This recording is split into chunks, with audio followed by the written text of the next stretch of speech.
Texas, where the Red Raiders of Texas Tech have won 9 in a row, but today it is their biggest challenge yet as they take on the undefeated and top-ranked Nebraska Cornhuskers.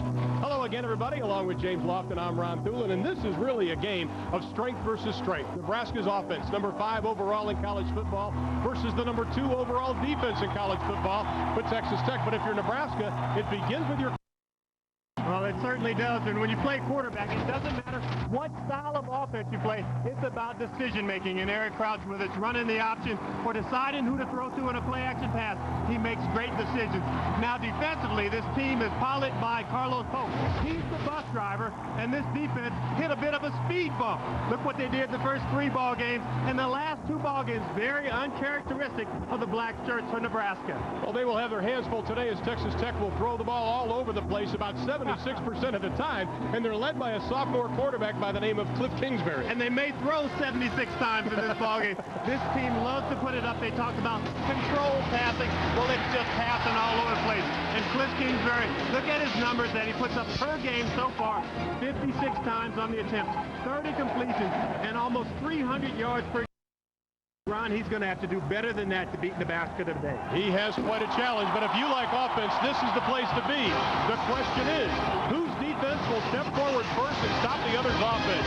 Texas Tech needs help in their secondary with Curtis and their linebackers of Pitts and Flugens. More on the defense when we return to Lubbock right after this evening at Lawrence Flugens. Absolutely they do, Ron. You know, Nebraska has a huge offensive line to spark that ground attack. They average 304 pounds a man. The Tech linebackers and defensive ends average over 224 a man, so that's a big disadvantage. But they have a quicker, more aggressive unit led by Lawrence Flugens, a sophomore middle linebacker, just a utility man last year. Leads the nation, averaging 13 tackles a game. Their defense is going to have to come up with a lot of big plays to give them a shot tonight against number 1 Nebraska. Guys? All right, thanks, Eric. It's beginning to sprinkle on Jones SBC Stadium. Temperature in the low 70s. It is windy, and we are expecting some thunderstorms as we look at first-year head coach Mike Leach. And we are ready. Newcomb and Walker are back. This is with a very strong wind. 50 yards a game on the ground. Quarterback, of course, is Eric Crouch. 19-3 as a starter. Didn't practice Wednesday. Has some bumps and bruises. He's healthy today. The line averages over 300 pounds. They can wear a defensive line down. And the running backs and wide receivers, the I-back Dan Alexander leads the Big 12 in yards per carry. Keep an eye on Tracy Wistrom. He is this team's leading receiver. There is Crouch, the junior out of Omaha, Nebraska. He is the catalyst for this Nebraska offense. Alexander, right side. The Texas Tech swarm defense runs him out of bounds, but not before he picks up 6. And let's introduce you to the swarm defense, number 2 in total defense in the NCAA this year. The defensive line not very big, but Hunt, Kasurik, Wyatt, Lemons, they are quick and athletic. The linebackers, Pitt, Flugens, and Norman. Flugens leads the country in tackles per game. In the secondary, they do have experience. Keep an eye on Kevin Curtis. He is their leader.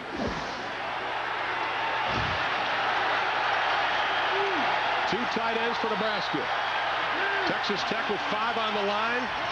Crouch is going to string it out. He's hit right at the 25 and is dropped. James, that is exactly what Texas Tech wants to do defensively. They want to make sure that Eric Crouch holds the ball and they stretch him out. You know, and terminology is so important in football. We talked to Greg McMacken, the defensive coordinator for Texas Tech. He said, what type of technique are you going to use to slow Eric Crouch down? He said, the feather technique. I thought, feather technique? We really want to stretch him and make him run sideways. I said, couldn't come up with anything tougher? He said, no, we just want to tickle him a little bit. It is loud on 3rd down. We'll call it 4. You see the numbers, Nebraska. Crouch pitching back. Alexander gets close to the 30 and is stuffed. And they're going to mark it short of the 1st down. They worked on tackling Dan Alexander all this week. Texas Tech defense did, and it paid off on this play. Yeah, but to work on tackling Dan Alexander, they must have got football. And a great stop by Norman, number 38. He gets his pads lower, and look at it, he just stands him up straight. Terrific defensive stop. Nice 3 and out by Texas Tech. This is what you want to do on Nebraska because they have started slowly. They've trailed in 4 of their 5 games this year. Dan Haydenfeld, the punter, one of the best in the Big 12 Conference. Saw the numbers, averaging just about 43 yards. Wes Walker is back, and he pushes it off to the right side. Walker from the 17. He gets up to the 25-yard line. A return of about 8. Hunt covered 52 yards. Now the Texas Tech offense, they called it the air raid offense when Mike Leach was at Kentucky. You can call it that here at Texas Tech. Cliff Kingsbury, he is a Timex watch, the coaches call him. He takes a licking and keeps on ticking. He's big, he's strong. The line is going to have to protect Kingsbury. They've been hurt by injuries this year. 14 different players have caught passes this year for the Red Raiders. Tim Baker is their leading receiver. We have 3 to the left, 1 to the right. Man in motion. Kingsbury, first pass is complete to Baker, and he drags people up over the 35-yard line. And let's take a look at the Nebraska defense. They struggled with pass defense the last couple of games. The line, one of the reasons. They're not getting the push from the defensive line spot. Jeremy Schluchter gets the start. Lauren Kaiser is injured, not with the team. Carlos Polk is the linebacker who leads this team. He's been hobbled by an ankle injury. The secondary, they will be tested, to say the least. Keo Craver is their best cover man. 1st and 10 for the Raiders. Kingsbury from the shotgun. The quick pass over the middle is complete. Up to the 50, to the 40-yard line. Darrell Jones, and we have a penalty flag thrown in the backfield. And it may be against Nebraska as Kingsbury gets up limping. You're Nebraska, it's all about putting hits on the quarterback. But Cliff Kingsbury that time really unloads the ball quickly, gets it out. But that's not a good limp. You hate to see that if you're Mike Leach. Well, it's offsetting. You saw the personal foul penalty. Penalties have been a problem for this Texas Tech defense. They're averaging about 12 a game, just about at 100 yards, and Mike Leach says there's no good way to put it. We've got to stop the penalties. Well, last week they had 17 penalties against Baylor, and this one really hurts because not only do you lose that great run after the catch from Darrell Jones, it's what they severely need. This puts them back in a little bit of a hole, even though it's not a yardage mark off against them. You see the numbers on Kingsbury, as we talked about earlier, 14 straight completions versus Baylor last week. That tied a Big 12 record. Started one game last year. It was against Mike Leach's Oklahoma Sooners, and he lit the Sooners up. Mike Leach says, I knew this kid had something back then. Ricky Williams joining Kingsbury in the backfield. The shuffle pass. Williams bounces off a tackle. He makes his way up to the 50, and that is the running ability that we saw back in 1998 that made him one of the Heisman Trophy candidates. But I think for Ricky Williams that it's new learning. He's not running the ball from an high position. He's getting it. He's about a yard behind these guys. Look at the big split. He gets it. He's a yard behind. His back is turned, so he has to locate what he's doing. And look at Randy Stella comes in and just rocks Kingsbury again. That's twice they put him on the carpet. There's big Lance Williams, the left guard. Ricky's getting a little equipment worked on by Jamie Easterling. 1st and 10 after the pickup of 11. Kingsbury with 3 wide to the right. He's going up top, going for big money, overthrows his receiver, and it's going to be intercepted. Troy Watchern with his 4th interception of the year.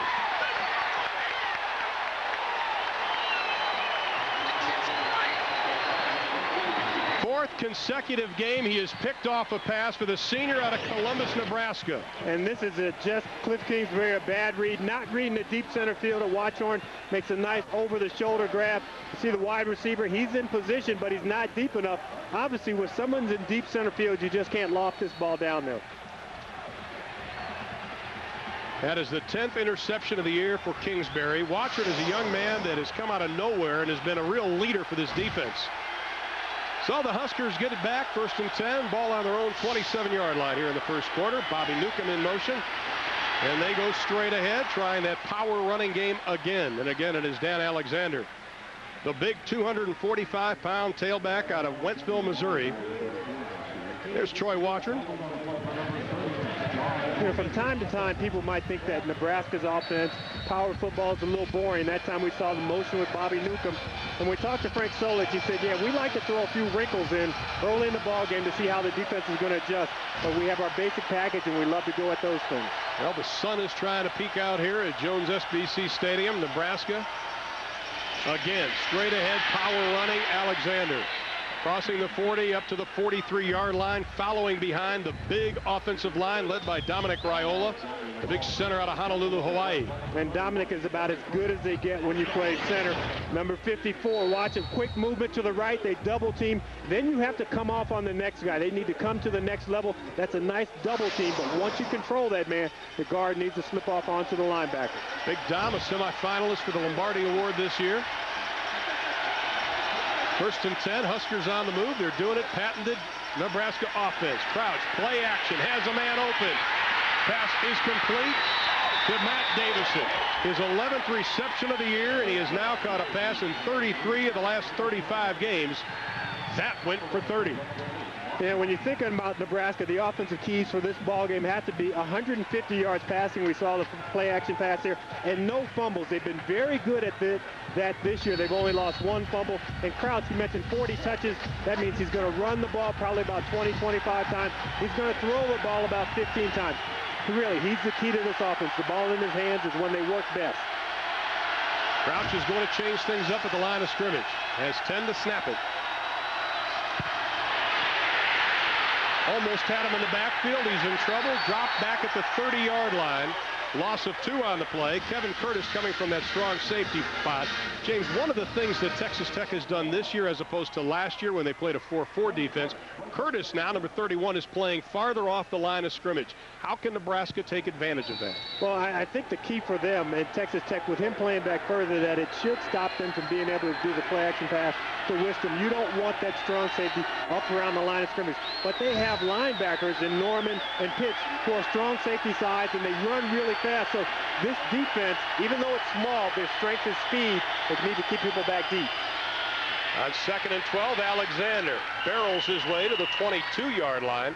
Pickup of 8 before Lawrence Flugents, the sophomore out of Klein, Texas, makes the stop. The young man who started out on the defensive line last year, moved to the outside linebacker in spring, then they moved him to the middle, and he's found a home there. You know, the key for both Frank Solich and Greg McMacken, the defensive coordinator, is don't be too smart in the first couple of drives. Run your basic things, the blitzes that you know that you like, that your guys can execute. You don't want your players to overthink early in the ball game. The emotions are going crazy. Let them just go out, make the plays that they know they can naturally. A little bit of confusion by Nebraska getting lined up right now. I think Eric Crouch is going to have to burn a timeout. That's exactly what he'll have to do. We have 9:43 left in the opening quarter from Lubbock, Texas. We are scoreless.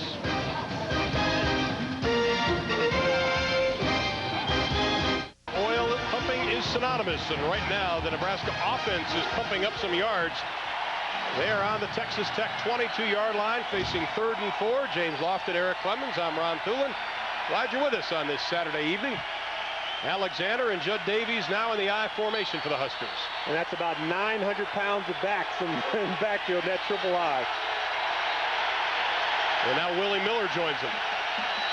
Alexander straight ahead power game. Fumble! And Texas Tech has only the 2nd fumble lost by the Huskers this year, recovered by Mark Washington, the free safety. And we just talked about one of the keys in this ball game is not fumbling. They get great blocking at the point of attack. That's a hole that a truck could go through, but the good convergence on the ball by Texas Tech forces a fumble. Dan Alexander was plagued by fumbles in '99. And you know what? It's starting to rear its ugly head, and fumbles come in spurts. They have to be careful about that. Now, the last time Texas Tech had the football, they tossed it away. Each team has a turnover. And again, the Red Raiders, 3 wide receivers to the right. Kingsbury, the quick pass, picked off. That's pay dirt for Nebraska. Joe Walker with his 2nd interception of the year. This one for 6.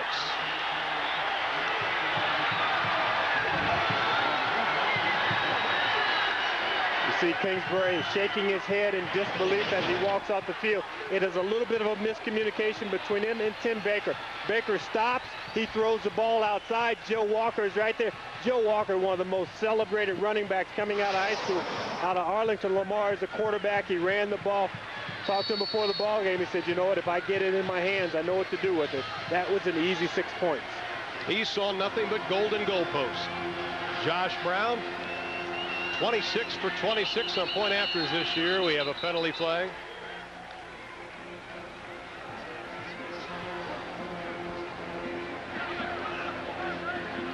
Referee today is John Bible. He's a descendant of the great DX Bible, former Texas coach.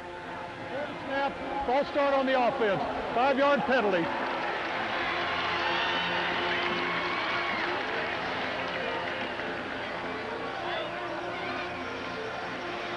Now Frank Solich, see the numbers overall as a head coach. He has only lost to one unranked team since he has been the head coach at Nebraska. That was Texas back in 1998. A little bit longer extra point, but the sophomore from Foyle, Oklahoma remains perfect on the year. Nebraska capitalizes on the turnover. The extra point is good, and the Huskers are on the board first.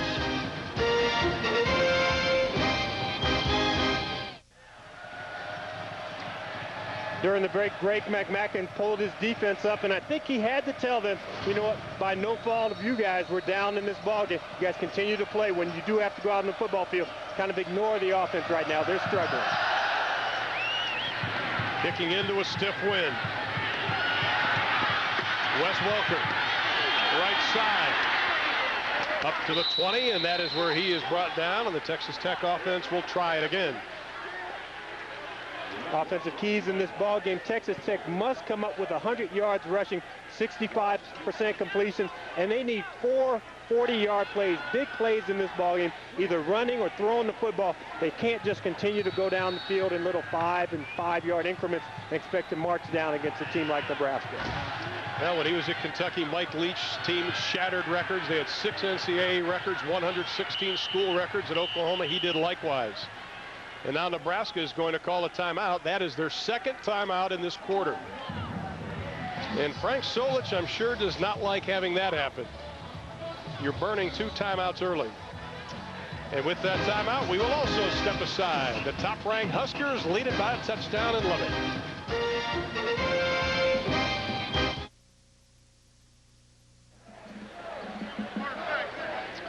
Welcome back to Jones SBC Stadium in Lubbock, Texas, where the Red Raiders and the #1 Nebraska Cornhuskers squaring off, and Kingsbury's been a little shaky in the beginning. Yeah, Nebraska's done a good job pressuring him, and he just throws one up for grabs down the middle.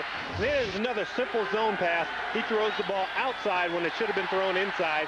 Easy 6 points for Nebraska. And that was Walker's 3rd career interception for a touchdown, and that is why the Huskers lead it 7-0. 1st and 10 from their own 20 for Texas Tech. Darrell Jones in motion. Kingsbury, the quick-looking pass. Derek Doris with the reception. You get the sense that Texas Tech, they operate almost on a mini field offensively. They operate on a mini field, and they need to stretch it out because there are two ways to stretch the football field. One is vertically with the deep passing game. The other one is horizontally, where you work across the field. They do that very well. What they don't do as well is stretch the ball deep down the field. We saw the one deep pass. We just threw it up for grabs. Pick up a 5 on the play, 2nd and 5.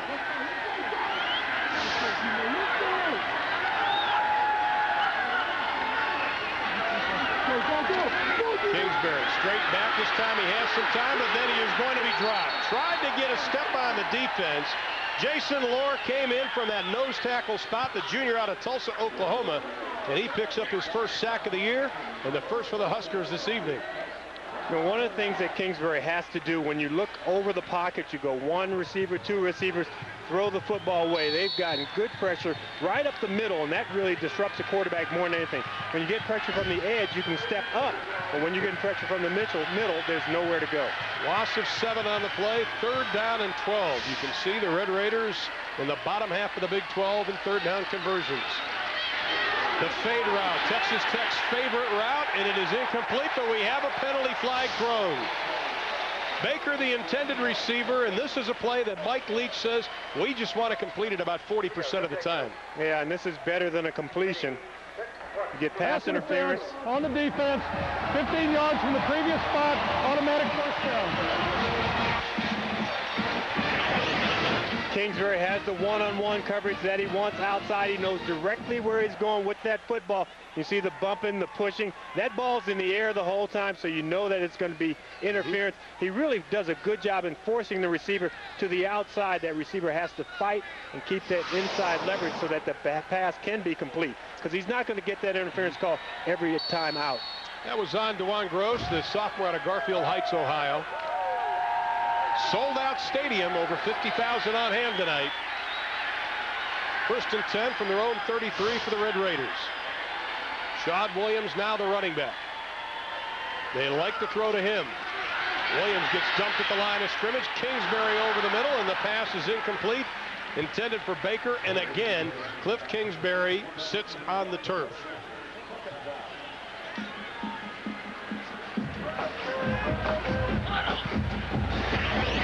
Joe Walker, by trade, is a strong safety. He's having to cover more people in this ballgame. He gets those hands on that big receiver, redirects him just enough where he can't get the ball in there for completion. And Baker has to use his size a little better against the 5'10" Joe Walker. Well, despite getting burned the last couple of weeks, this Nebraska secondary very confident. They are going to press these Texas Tech receivers. Kingsbury on the option. He's got some running room. Gets one block to the 40 to the 43-yard line, and we have a penalty flag comes flying in from about the 50. Troy Watron's the one who chased him out of bounds. Get a flag, you think that a wide receiver is maybe pushing in the back when that receiver, or you get a holding call, trying to block downfield to help out the quarterback. Yeah, we talked about the penalties of Texas Tech.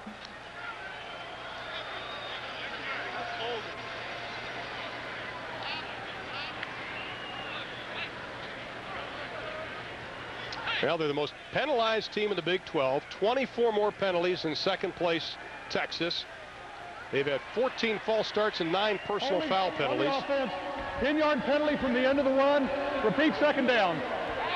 And Mike Leach's troops are on pace to break the NCAA record held by Grambling. And you know what? I can understand this holding because he's blocking for his quarterback. He doesn't want to get see just that little bit on the left arm there. Guys went by a little fast for me, but he grabbed that left arm so that his quarterback wouldn't get hurt because he knows where his bread is buttered.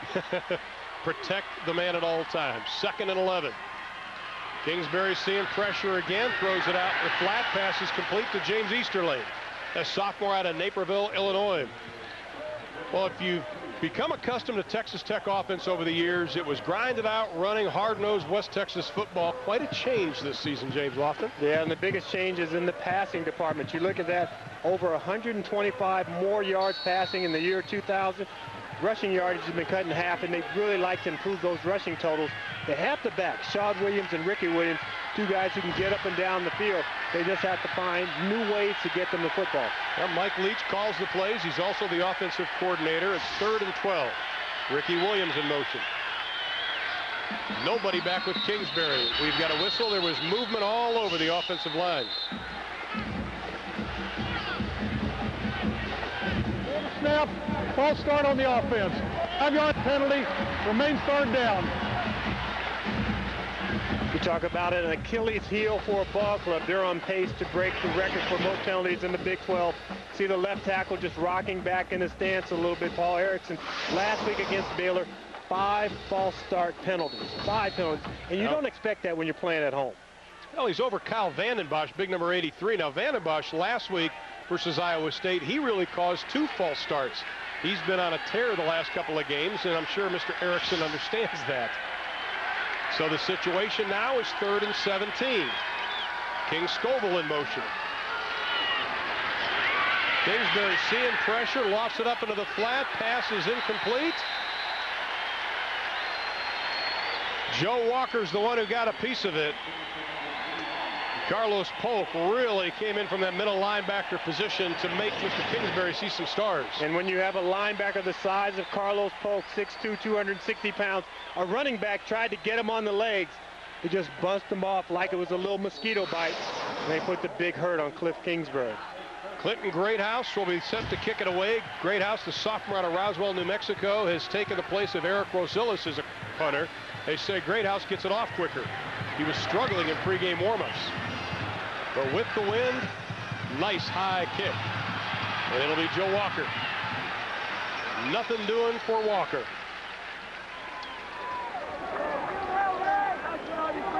And Nebraska's offense will take over again. 1st and 10, about their own 40-yard line. Nebraska offense 7th in points per game, averaging almost 42 points a contest. A lot of it coming in the 4th quarter. They wear teams down. We saw it versus Iowa State. We saw it versus Missouri. Well, Verizon presents First and 10 all season long on Fox Sports Net College Football Saturday. Verizon, making the world of communications a whole lot simpler. Crouch keeps it. Running room. Still on his feet to the 30. 20. Knocked out of bounds. He averages over 6 yards a carry. He's rushed for 8 touchdowns, and he picks up 40 on that play. You have dive plays. You have quarterback options. This is a pure quarterback keeper. Watch both backs go straight ahead into the line of scrimmage. There's nothing about it. It's just a quarterback keep. You get 10 guys blocking, and look at that lane to run through. Everybody's blocking, and Crouch just on his own with that speed, getting to the outside, picks up a big game for Nebraska. He is a lot faster than he looks. Straight ahead running down to the 5-yard line. Dan Alexander for a Dr. Pepper game break. Let's send it to our College Football Saturday studios with Kevin Frazier. Guys, game of the day, Oklahoma and Kansas State. In the story, Josh Heupel is 29 of 37 for 374 yards. But the big stat, Kansas State is 1-18 versus top 10 teams in the Bill Snyder era. Maybe it's time to upgrade that schedule. 41-31 the final score. Frazier, I think you may be right. In Kansas State, of course, they had the game circled on November 11th when Nebraska comes to town. Now, that's a must-win situation for him. Straight ahead running. Again, it is Alexander. Nothing doing. But getting back to Oklahoma, Josh Heupel, we saw last week against Texas what he can do.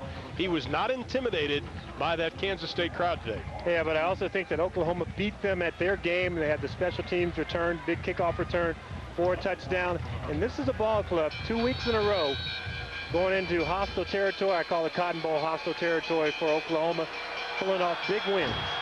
How about 20 of 22 in a red zone for Nebraska? Second down and goal from the 3.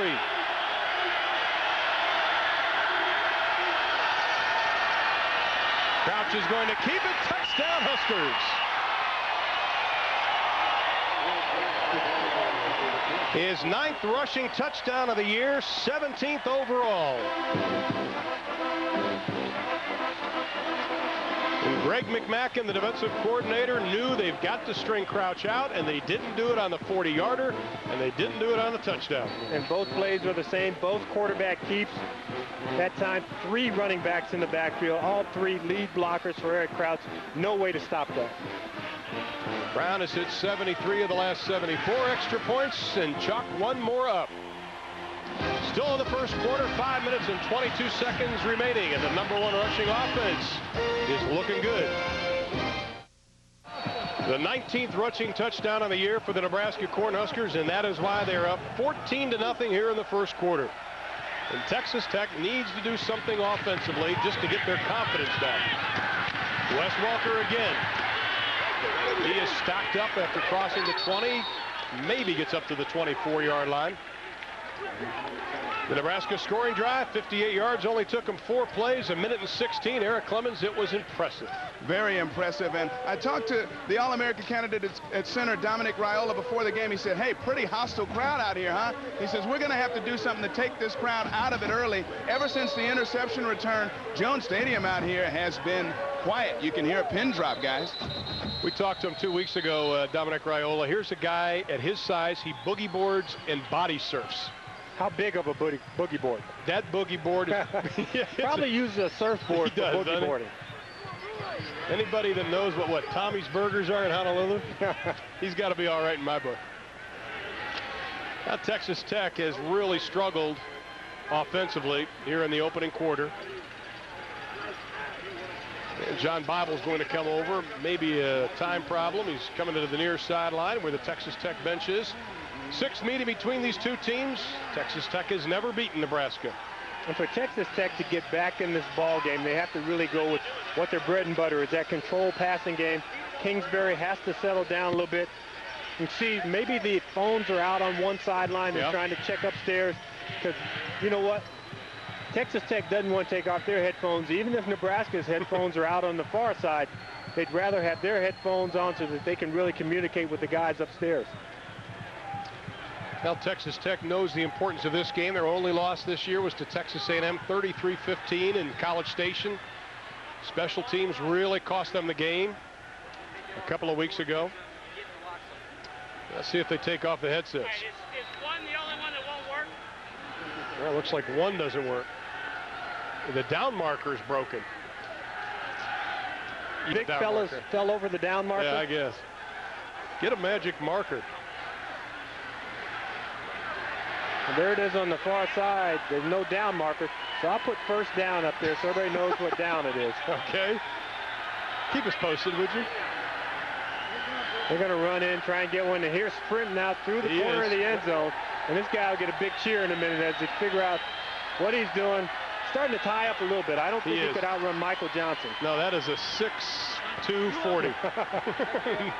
And he's got some canal water sucking right now, isn't he? I tell you, it is about to start raining here at Texas Tech. There are some thunderstorms building to the south, and they are headed this way. And if you're a passing team, I'm not so sure you want to see that. 1st and 10 from the 23. They keep it on the ground with Ricky Williams. Nothing doing. Williams, the senior out of Duncanville, Texas. If you remember last year or 2 years ago, 1998, he was one of the leading candidates for the Heisman Trophy. He blew out his ACL, missed all of last year, of course, and boy, that was tough, but he's just starting to get his confidence back. And I think the tough thing for Ricky Williams to come back and the offense has changed.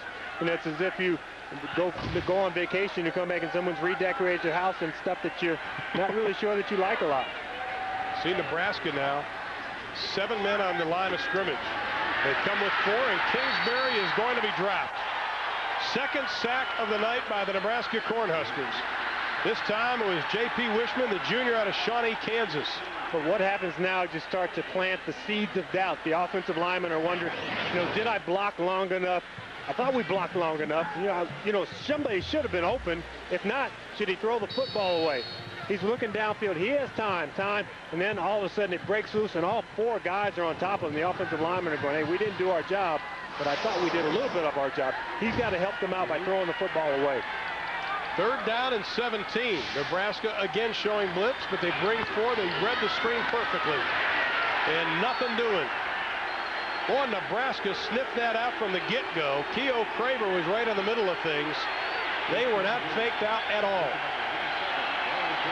They started to rush, and James, they just quickly head to that one side. And I think the crowd is a little frustrated. They're looking at the down and distance, 3rd and 17. You throw a screen behind the line of scrimmage and expect to pick that up against a very talented team. It's not going to happen very often. You have to keep yourself out of those long 3rd down situations. Greathouse again, first punt just over 39 yards. Nebraska coming strong. And it is Joe Walker from the 39-yard line. We have a penalty flag. That's going to be against Nebraska. Walker's run will go for naught. We've got a couple of flags. 1, 2, 3 yellow hankies laying on the carpet. They got a push in the back by number 12, Bobby Newcomb, just trying to help his guy out. But you have to realize if you can read the name on the back of the jersey, it's not time to block him. The kick was 43 yards. Well, Texas Tech will benefit with a little more than that. A lot of penalties in the early going. We haven't even completed the first quarter. We still have 3:08 left. When Nebraska came in, they had only been penalized 27 times coming into the ball game. So a team that plays real clean against a team that 71 penalties coming into the ball game for Texas Tech, a team that has had trouble with the yellow hanky. Here's John Bible. Illegal block in the back on the return team. Penalty is 10 yards from the spot of the foul. It'll be 1st down. Tomorrow we're bringing you the tailgate party right to you with the NFL This Morning on Fox Sports Net, the most raucous and rocking Sunday morning pregame show anywhere. A full 2 hours of morning madness. Chris Myers leads the NFL This Morning breakfast bunch for a chalk talk and a little trash talk. Comedian Jay Moore even shows up, return to the mix. Things up again is the NFL This Morning at 10 a.m. Eastern, 7 a.m. Pacific, only on Fox Sports Net. They need one guy to come on and cook for everybody. I think they need to. Well, they have like 8 guys on the set, the bagels. Only 21 total yards. They both have 13 plays. Nebraska with the football, and they're going to keep it on the ground.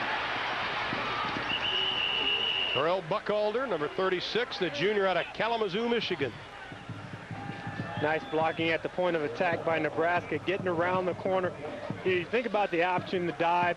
They've only had one real option. Everything else has been a little different. not what you really expect, and they did cover that option pretty well. So Frank Solich said, okay, they've covered the option. We'll give them some other things to look at. Then we'll come back to the option, to the dive plays later in the ballgame. Usually, you know, they have the run setting up the pass setting up the run. Nebraska can keep you on your heels because you're not sure what they're going to do with that option. This time they do pitch it back to Buckhalter. Tech tries to string it out. Buckhalter puts his head down. We have a penalty flag. Nears the 40-yard line.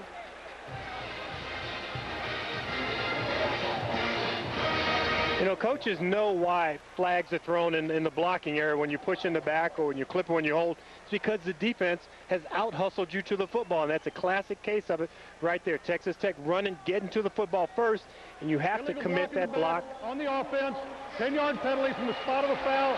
It remains second down. Now let's see if we can see where it happened. Whoa, pre-Halloween. And there's Flugents in the middle. Watch him, that feather technique, trying to move to the football. He's getting there. He's in front of Judd Davies, number 4, redshirt freshman. When they sit in the films and they watch this one, he's going to have his head down and not saying much. But good hustle play by Flugents, and I like the paint on the face by Flugents also. Well, leading the NCAA in tackles. He's really a sideline-to-sideline guy, so when they run the option, it plays into his strength. Second down and 19. Crouch throwing it out in the flat. Pass is complete to Newcomb. He gets a block. Gets away, finally shoved out of bounds by Mark Washington, but not before he gets up to the 40-yard line. You know, when I look at this ball club and I see Eric Crouch, I see Dan Alexander, running back Correll Buckhalter, Newcomb is really the X factor because his ability to run with the football, I think, is almost unused on this ball club. He started out as quarterback, had a severe knee injury. Crouch comes in, he beats him out for the position. Then he's learning to play this receiver position. So you have to remember, when this guy was in high school, he was a quarterback. So this position is new to him. Not bad on first down. That keeps you on schedule when you're getting over 8.5 yards your first play. Crouch this time, he swings it out. He'll try the other side to Newcomb. Looking for some running room, gets a huge block. Crouch even trying to get into the mix, and Newcomb up to about the 48-yard line. You love to see those big offensive linemen getting out there and popping some heads. I would think Bobby Newcomb now is a little fatigued. He had the big run on the previous play. This time he goes in motion, he stops, he reverses the field. See him switch the ball. That's good. I like that. Puts it in the opposite hand, away from where the defense is coming from. But he just doesn't get a great block from Eric Crouch. No, it was a token block, I think. He tried. Newcomb, a 4-sport athlete in high school out of Albuquerque, New Mexico. He's already graduated. And he goes in motion. 2nd and 2.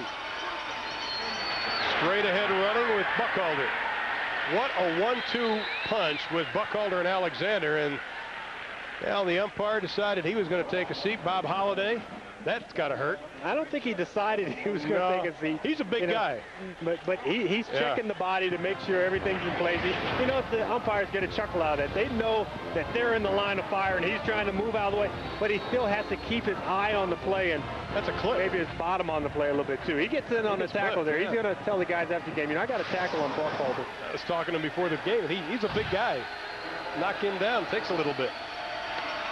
Nebraska, the straight ahead running again. And we were talking during a commercial a few moments ago about this is where Nebraska has been successful so far tonight, just knocking people off the line of scrimmage with that big offensive line versus the thin offensive line of Texas Tech. And you talk about wearing a team down. It can happen in the 4th quarter, the 3rd quarter, or late in the 1st quarter when your offense has been unable to sustain drives. Texas Tech, their offense has been on the sideline. And you look at the weight advantage.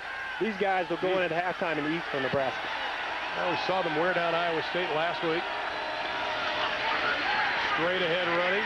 Penalty flag is thrown by the umpire, Bob Holliday. Davis on the carry. And another penalty. But we saw that size advantage when you have guys who are quicker than you. Believe me, they're going to pull and tug, and this is going to be against Texas Tech to get a hand in there on the face mask, grabbing and pulling. Can't beat yourself when you're playing the top team in the country.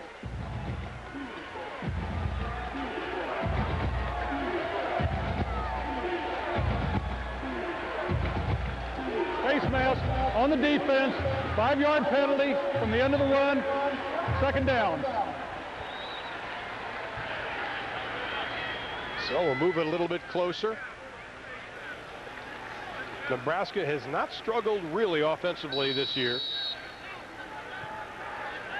Rushed 60 times versus Iowa State. They just put their head down. Their offensive line took it as a challenge. Really, it dates back to 2 years ago when people were questioning the offensive line of the Huskers. And this should be the end of the quarter. He's not going to get this play off. And that will do it. 15 minutes are in the books in Lubbock, Texas. And the #1 team in the country has the 14-0 lead over the Red Raiders at Texas Tech.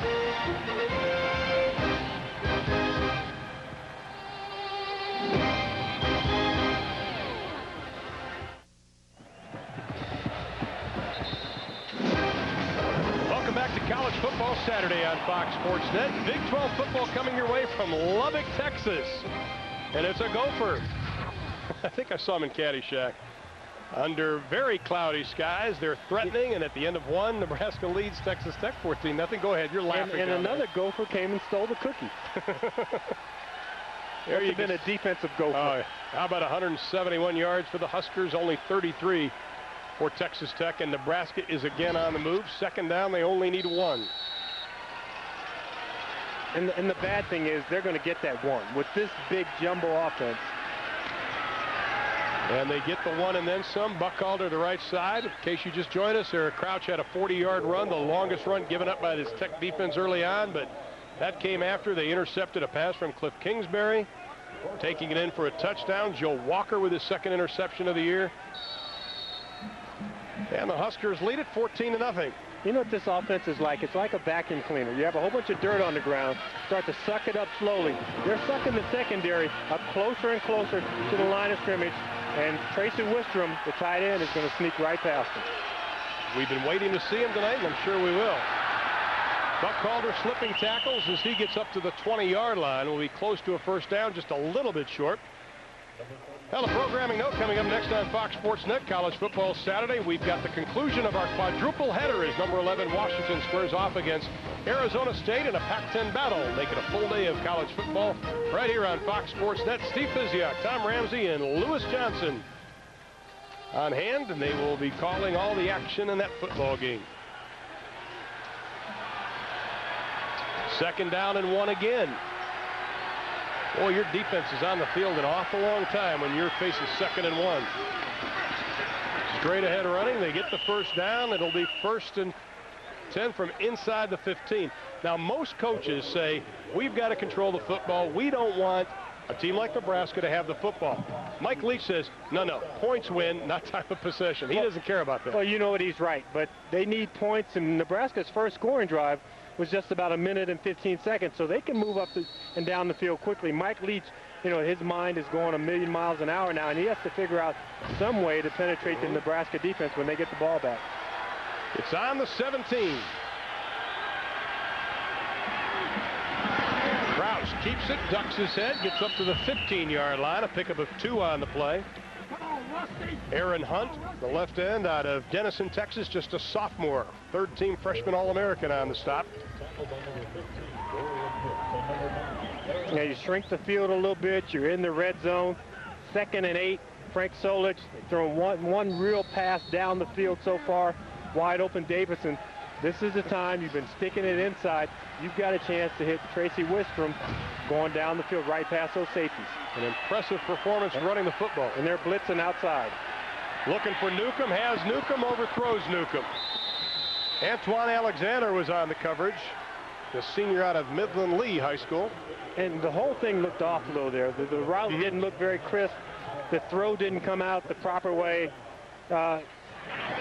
You know, and when that happens, when you watch things that don't work well on the sideline, you can look at the head coach and tell by his face and his posture and his demeanor that he doesn't like what's going on. Come on, you got to hit that. He knew it was there. In practice. Come on, you can make that throw. He knew it was there. Now it is 3rd down and 8 from the 15. Buckhalter in the backfield.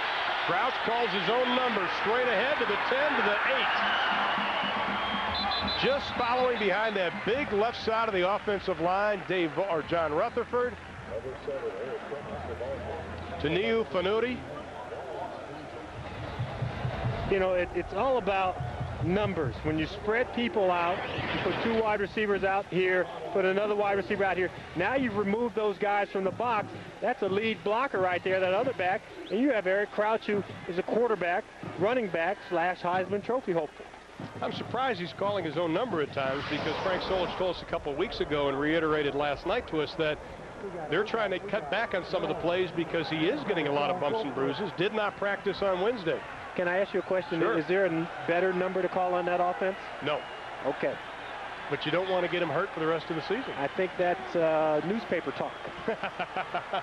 Gee, you're used to that? Well, that'll set up a 4th down and just about a half a yard. And the Huskers are going for it, as one might expect. I think Judd Davies, number 4, is the key guy. You've seen him go in motion. Great lead blocker. The linebackers at Tech right up on the line of scrimmage. Everybody pushing from behind. And that'll be a 1st down for Eric Crouch.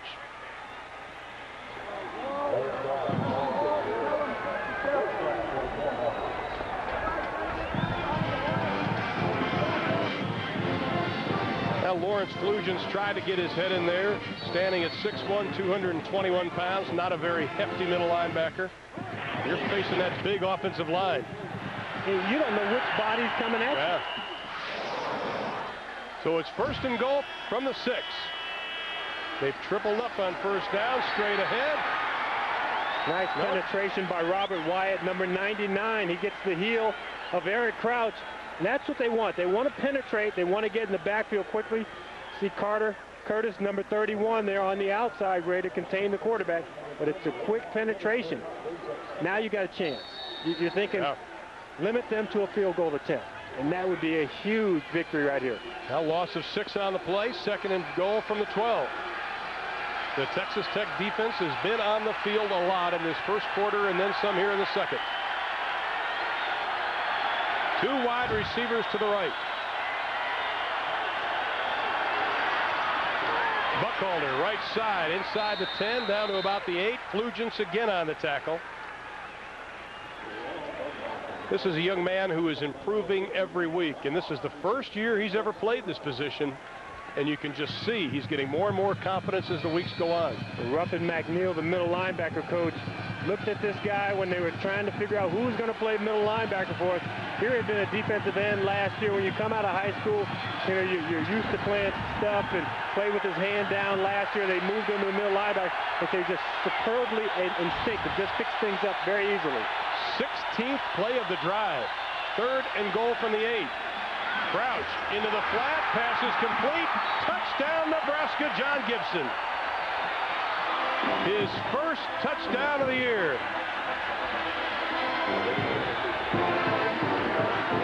What should be easy becomes complicated because they run the ball so well. That time you just simple little out pattern with a slant pattern on the outside. Everyone's stuck inside because of Nebraska's power. Well, the senior probably will want that game ball. And Josh Brown on for his 3rd extra point attempt of the evening. Slides it through the right upright. John Gibson, not only his 1st of the year, how about the 1st of his career? A little out pattern, and Nebraska leads by 3 touchdowns in Lubbock.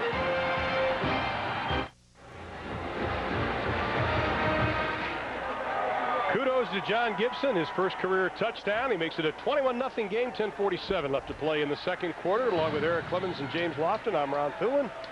We are seeing the number 1 team in the country. The number 2 team has already fallen to Oklahoma. Nebraska wants all the votes. Come tomorrow. Texas Tech will take over 1st and 10 from their own 20-yard line. Very impressive drive, 71 yards, 16 plays. Almost half a quarter that scoring drive, and they used a lot of different elements. You saw Crouch, you saw Bobby Newcomb, Dan Alexander, Buckholzer. Everyone got involved. Everyone got their touches on the football. Frank Solich did a nice job in mixing it up. The option didn't work early, brought it on in that. This is an offense that is very hard to defend because so many people touch the football. Well, Tech has only 18 yards passing. They go with 4 wide receivers, 2 on the top of your screen, 2 on the bottom. And then they run it. It has been a big day here at Fox Sports Net of college football. Eric Clemens, it's been an exciting day.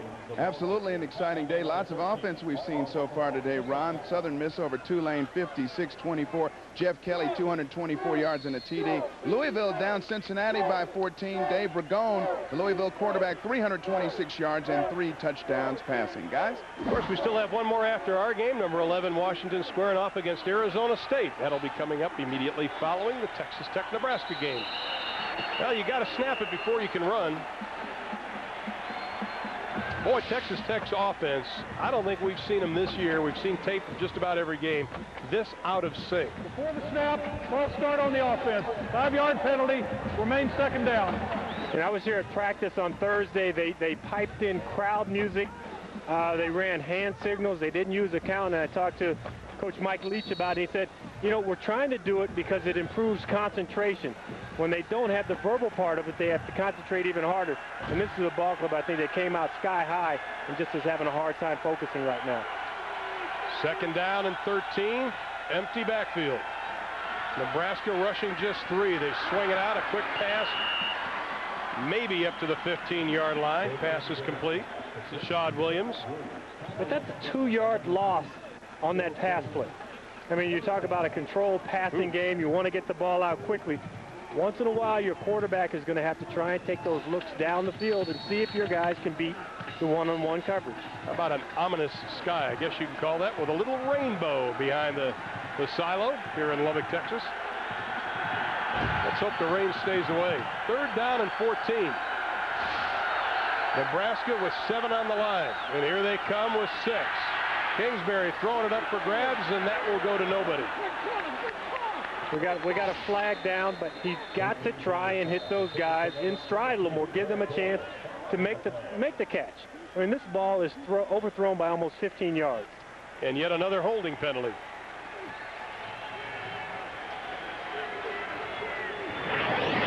Going to watch Kingsbury. It's an all-out blitz. Doris beats his man to the inside. There's not a lot of room there, but he can thread that ball in there and make that throw. I think you're absolutely correct. Well, they've already had 4 penalties for 25 yards, and we're not even through a half, and they're going to have to kick it away into a stiff wind. Clinton Greathouse back to kick it away, standing on his own 1-yard line. Nebraska should end up operating on a short field again. And this is an awful kick. This won't make it to the 30. We talked about in warm-ups, he was really struggling with the wind and against the wind. I'd say 2 out of every 4 were being shanked, and he showed it right there. That punt will go down officially as a 13-yarder. Not too many things going right for the Red Raiders at Texas Tech. 8:55 left in the first half, and they trailed 20.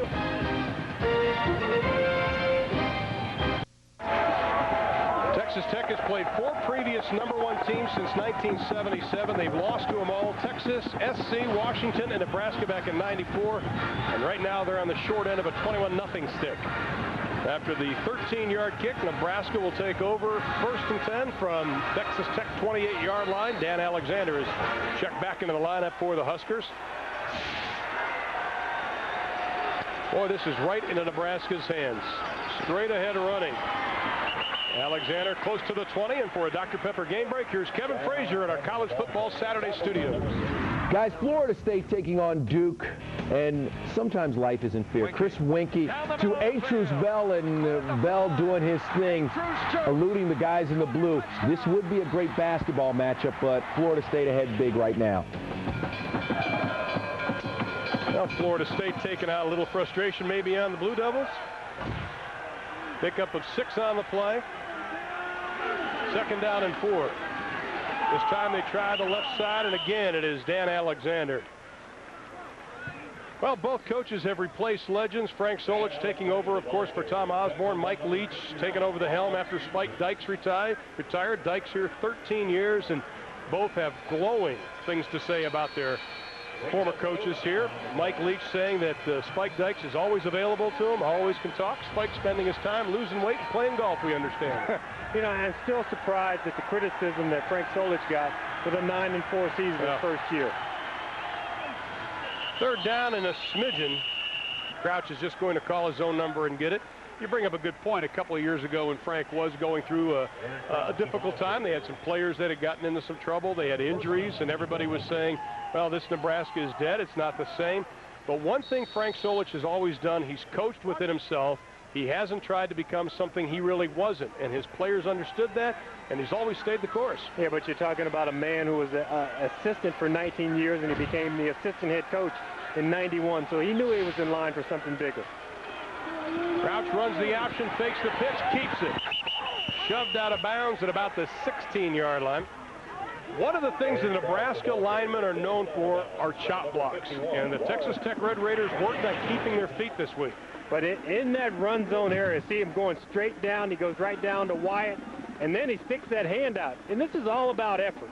You know, you put forth that effort on the offensive line, and you wonder why an offensive lineman would fight and scrap that hard. It's all about pride. You know, they pick up the newspaper, and they see we had 350 yards rushing. 2nd down and 9.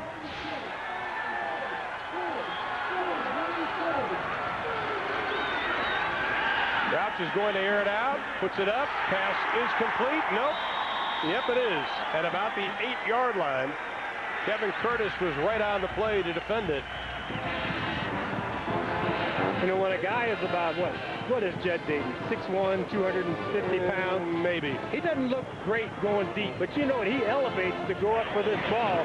So I'm impressed. You know, guys this big, they've been in that weight room, they hit that squat rack, they get up, he goes up, and he puts this ball away with one hand before he comes down. Takes a wallop, too. I bet he didn't feel it. Well, that's only his 2nd reception of the year, and you can see what Crouch has done tonight. Straight ahead, he takes a pop on 3rd and 2, and it's going to be very, very close. Our Verizon line, it's tough to see. John Bible's going to look it over.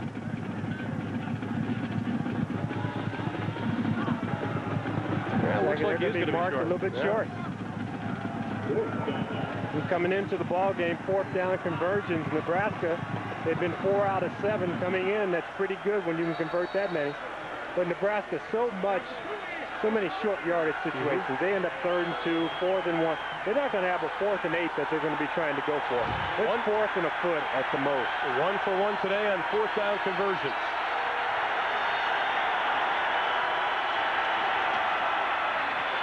They've got the 1st down, 1st and goal from the 3. That is so tough to stop. When you have Alexander at 245 pounds, a guy that almost more than half of his yardage comes after contact, that's tough to stop. I think the toughest thing is the 2 lead blockers go right, Alexander goes left, and he's a big enough load to get it all by himself. 6 foot, 245 pounds. Been under the knife a couple of times with knee injuries. But you look at this guy, he's just a physical specimen. But the biggest thing, when he's at the dinner table, he had a big smile on his face Friday night. Straight ahead running, Tech trying to stop him up at the line of scrimmage, and I think they're going to mark it right at about the 1-foot line. And it'll be 2nd and goal. You talk about Alexander. Here is a guy that #1 in the Big 12 in yards per carry, averaging over 6 yards a carry. And last year, people were saying he doesn't have the speed to go outside. He's not the eye back with a lot of flash and dash. And all Mr. Alexander has done is spent time in the weight room and proved all his critics wrong. Time in the classroom, 3-time All-Academic Big 12. Crouch on the keeper, waiting for the signal. Still haven't gotten it from the head linesman, Don Capel. There it is, Don.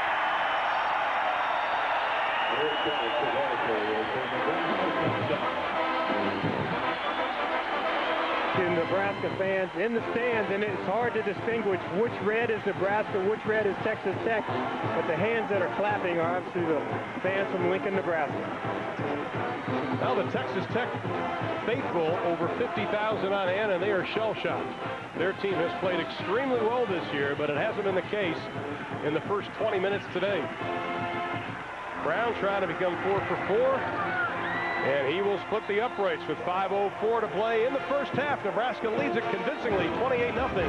When we return, we'll send you back to Kevin Frazier at our College Football Saturday studio with a preview of our Nissan halftime reports. Thank you, Kevin. Looking forward to that. You can see the Just absolutely incredible sky here. The fans have just been warned that lightning and hail could be on the way. And this kick will sail out of the end zone, and Texas Tech, 1st and 10 from their own 20-yard line. Well, Eric, Nebraska's running game is in high gear, and history tells us that Texas Tech is in for a long day if it continues. Yeah, it's already been a long day for Texas Tech and their fans, Ron. Nebraska's won 101 straight games when they rush for 300 or more yards right now. Just over half that at 168 still in the first half. They're 179-5 over the last 28 years. They failed to reach that mark only once this year and still beat Notre Dame in overtime. Another bad omen. There is a lot of lightning to the southeast, so I want to get under some shelter. Don't blame you. They've also won 224 straight games when they score better than 35 points. And they're on the way to that. Kingsbury's pass incomplete, intended for Baker. Baker didn't turn his head quick enough. James? Yeah, but it's also a tough call for the umpire. A lot of pushing and shoving. The ball's in the air. The umpire's trying to get out of the way of the defenders, and he doesn't see Baker actually getting pushed while that ball's in the air. Show your spirit for a chance to win. Kingsbury giving the hand signals. You can see the numbers on him, only 27 yards. They only have -3 yards running the football tonight. So this much maligned Nebraska defense really standing tall tonight. It's a free play. Kingsbury knows it, lofts it up, and the pass is going to be incomplete, and that could have been offensive interference. Man, it could have been a personal foul by Doris. He just throws and he shoves. I think that's Keo Craver at the tail end of the play, or is it Joe Walker? It's offside, 5-yard penalty, repeat 2nd down. In a game like this, though, even though you're on the short end of the stick, you cannot afford to lose your poise because still anything can happen. If the rains come, who knows what can happen, especially with Nebraska's history putting the ball on the ground. Kingsbury has really struggled with this Nebraska defense. They're getting the penetration tonight that they haven't gotten in the previous games. And you can see Nebraska with 5 penalties, Texas Tech with 4. Kingsbury, a little play action. Pass almost intercepted. Intended for Darrell Jones, but DeJuan Gross was right there. Kingsbury's pass intended for number 87, Darrell Jones. They try and get these guys open into the field, and here they're coming across, but he has his eyes to the right side of the field, so he never sees them. And when you come across the middle of the field, it's like going across a landmine. Guys are going to try and bump you off. Jamie Burrow just kind of reached out and grabbed Baker, trying to hold on to him. 3rd down and 5. Kingsbury's pass is complete to Ricky Williams, and he can't keep his feet. Gets up to the 25, and that'll bring up a 4th down situation. Williams had some running room, just couldn't get the hooks underneath him. Trying to settle his quarterback down. We talked to Mike Leach before this ball game and said, we don't want to put an S on their chest and turn them into Supermen. Well, I think they put the S on their own chest in this ball game so far. Greathouse's last kick was 13 yards, and he's kicking into the wind again. This time a little bit better, but the wind catches it right at the 50. Hits at about the 45, and that is where it will bounce out. Nebraska again with a short field to work with. Well, tomorrow on America's favorite pregame show, he's hard-working, hard-hitting, and right on target. If you don't believe me, just ask him. Jimmy Kimmel, whose edition of Fox NFL Sunday was called the best move of the year by USA Today. Our sarcastic sage gives you his picks, gets in his licks on Terry, Howie, Chris, and even JB. He's part of the most entertaining hour of football information that gets you ready for a full day of action. The Fox NFL Sunday pregame show tomorrow at noon Eastern, 9 a.m. Pacific. Yeah, I noticed that Terry Bradshaw was growing another goatee, and it really looks like a goat tee. I want to know who told him it looked good. Well, a goat. You can say that. I better be careful. Now Nebraska again with great field position. And Crouch is going to go upstairs. Over the middle, has a man. Pass knocked away, incomplete, intended for Tracy Wistrom, looking for his first catch of the evening. So normally when you have a play-action pass, you're going to send a guy deep, and you'll have a dump-off receiver. They had 3 guys going deep, Wistrom down the middle, and nice defensive effort. You see Curtis in there getting a hand on the football. Nice throw by Crouch. He almost had it on target, but just one too many defenders back there. Mark Washington also in on the coverage. 2nd down and 10. Now Nebraska's starting to widen things out. But they'll keep it on the ground.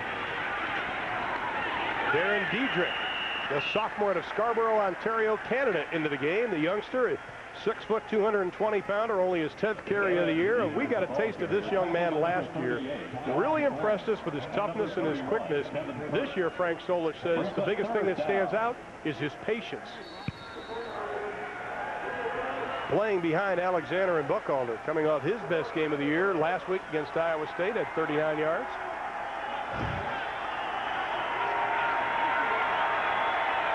Third down and 8 for the Huskers. Texas Tech hasn't stopped them tonight. Crouch, pass incomplete, almost picked off. Alexander had a hand on it. Crouch has to be a lot more accurate than that. He's trying to mini roll to the right. He has to set his feet, just throw that ball. His receiver runs a good route. He's open. Have to put it on the numbers. And Nebraska will be forced to kick it away. Did you come after him right here? Nebraska's had some problems in the kicking game. I think you have to do something to make to get this game going, get some enthusiasm. Tech coming at Haydenfeld. Don't get it. Good looking kick. And it will hit at about the 15-yard line. But again, Texas Tech will be backed up. Well, the expectations for Nebraska are high every year. Frank Solich says they just adjust to them. You have a learning process that you go through. I think you get better and you get more comfortable at being a head coach. And so I think I've come through that just like every other head coach has come through it. But it's not that I did not feel comfortable taking over for Coach Osborne and taking over this program, but certainly, you know, things can go a little smoother, and some of the decisions you make can be a lot easier after you've had some repetition at those kind of things. Well, he hasn't let the expectations of Nebraska football overwhelm him, especially the expectations after taking over for Tom Osborne. False start on the offense. 5-yard penalty, remains first down. 5th penalty on the Red Raiders.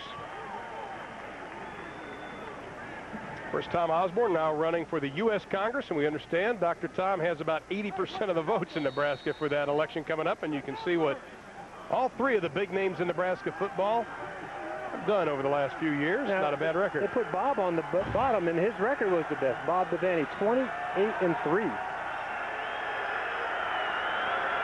First down and 15. Oh my. Boy, the false starts. What can Rick Leach or Mike Leach do to stop this? Because it has been a problem the whole year and again tonight. You expect it on the road. You just go with a silent count at home. On the offense, 5-yard penalty, still first down. Well, he was extremely concerned about it when he talked to us yesterday. On the road, you'll have your offensive guard and the offensive tackle hold hands. Well, they're having problems at home. Do it at home, because the tackles are the guys who are moving. They're watching those ends instead of listening for the snap count. Well, they've got 3-foot splits between the linemen. That's kind of tough to hold hands on that. Now it's 1st and 20 from the 5. And Nebraska's teeing off on it. Here they come. Kingsbury's pass, incomplete. Intended for Darrell Jones, the junior out of Lubbock, Coronado High School. Sprinkling a little bit here on the field. Let's just hope that bad weather that we were just alerted to by the PA system stays away. It'll clean out this 50,000 quickly. Well, from our viewpoint, we've seen lightning to the north, to the east, and also to the south. So it's all around us. It looks like it is moving in closer. We can't see to the west. Just over a yard per play. Well under their season average. Oh, look out. Ball's loose. Kingsbury running for his life, and he will scamper out of bounds at the 7-yard line. Carlos Polk showing no ill effect from that ankle injury suffered in the Missouri game. Putting the pressure on along with John Clanton, the sophomore out of Glendale, Arizona. And when a linebacker stares at you from across the line of scrimmage, you know he wants to get you. Get near that sideline, you get out of bounds. You don't let Mr. Polk hit you. Butkus candidate. We had a chance to spend some time with him 2 weeks ago, and he is an amazing young man, a personable young man. You were afraid of him. I was scared silly of him. After he broke my hand when he shook it, yeah, that tended to throw some shivers down my back. 3rd down and 19. Nebraska's showing blitz. They bring 5. Kingsbury has to dump it off. Shawn Williams looks to get up to the 20, and he does, but he will be well short of the first down. They still look like they're hesitating, even on that. They've got to get used to the dump-off play. We were watching Josh Heupel play earlier. He's played in that offense for 2 years now. Oklahoma, and he dumped the ball off the first 2 plays of the game against Kansas State. Now, I almost think that's a good way to get your running backs involved in the ball game. Let them get the feel of the ball. They all want to run the football. That's why they came here. They were running backs. Now you're throwing the ball. Get them the ball early. Get them involved. Greathouse standing on his own 6, kicking into that stiff wind again. And again he shanks it. Got to get some roll if he gets lucky. Didn't get lucky. It did cross the 50, but not much farther than that. May have gotten down to the Nebraska 48-yard line. Well, this Thursday, it's a special edition of College Football Saturday on Fox Sports Net. East Carolina visits Louisville for a Conference USA showdown. Start a full week of college football action this Thursday with a special edition of College Football Saturday on Fox Sports Net. All begins at 7 p.m. Eastern, 4 p.m. Pacific.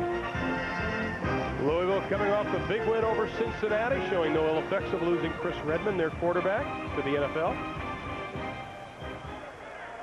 And East Carolina, always a tough team.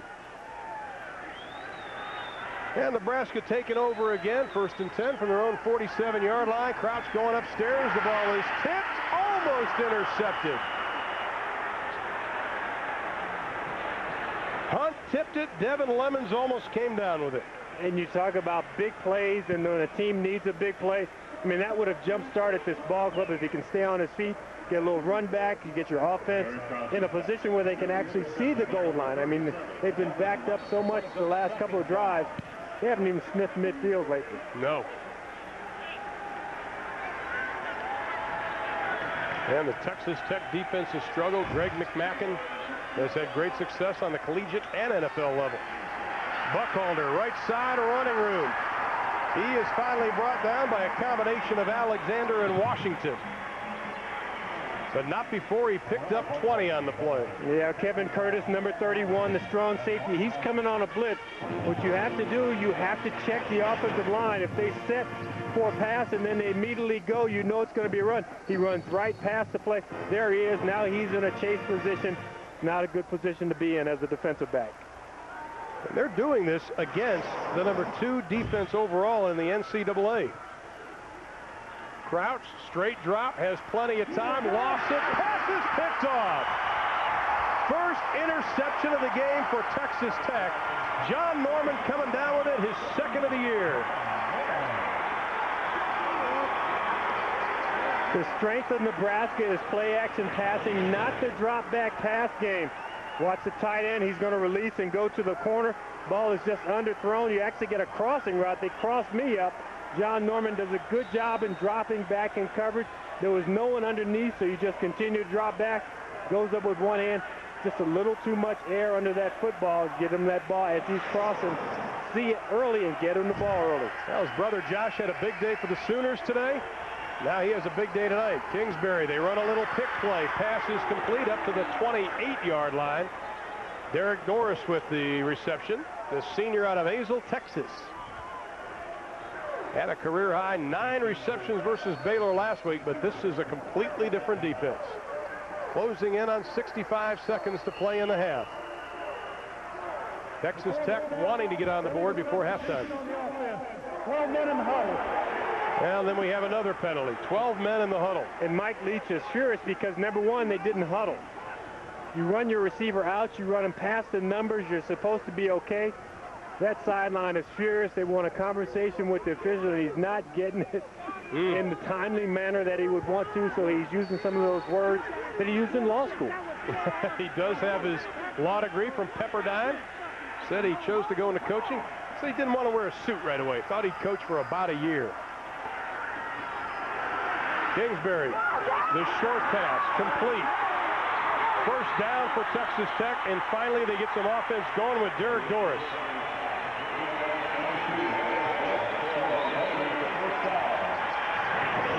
Short crossing route. Doris comes across the traffic. One of the key guys in the traffic is the umpire. You saw him stepping up in that black and white uniform. He can actually knock off the guys he's chasing. Doris, get everything you can. Don't take the extra hit. Get out of bounds. Good job. Stop the clock. Absolutely. Line up for another play. 57 seconds left. 1st and 10. From the shotgun, Nebraska only bringing 4. Kingsbury, penalty flags, will have another holding call. Ricky Williams spinning, taking a couple of hits. Mark Vedral coming up from the linebacker spot to make the stop, but it will be yet another penalty on Texas Tech. And another hold.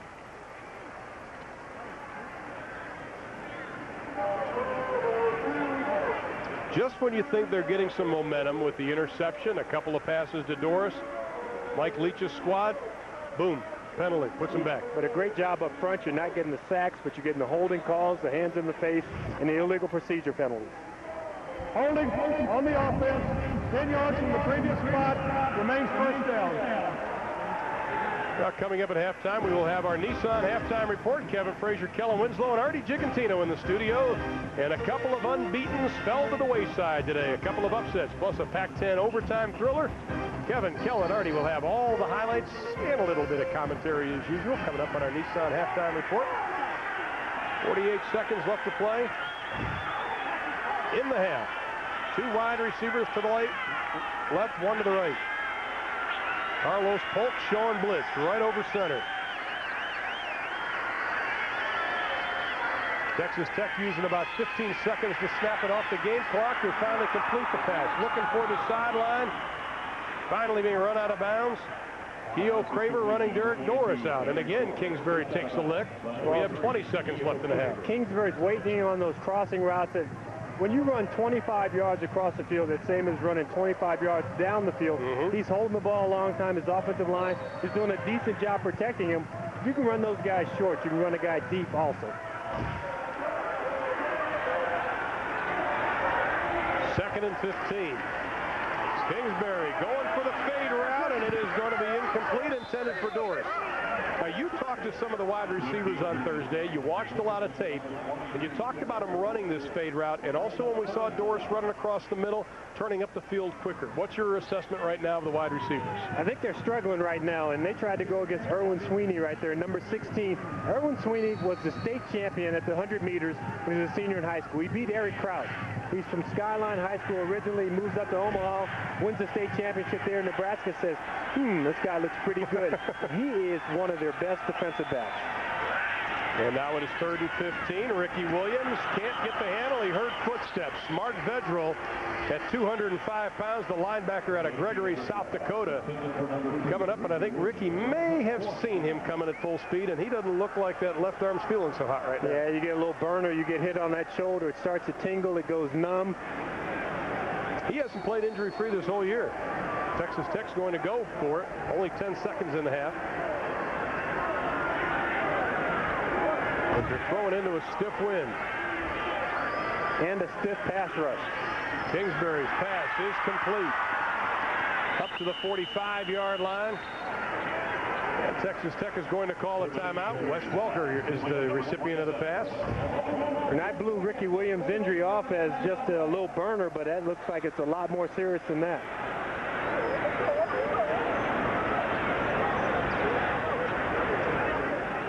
Of course, Ricky Williams missed football about a year and a half when you take into consideration the knee surgery.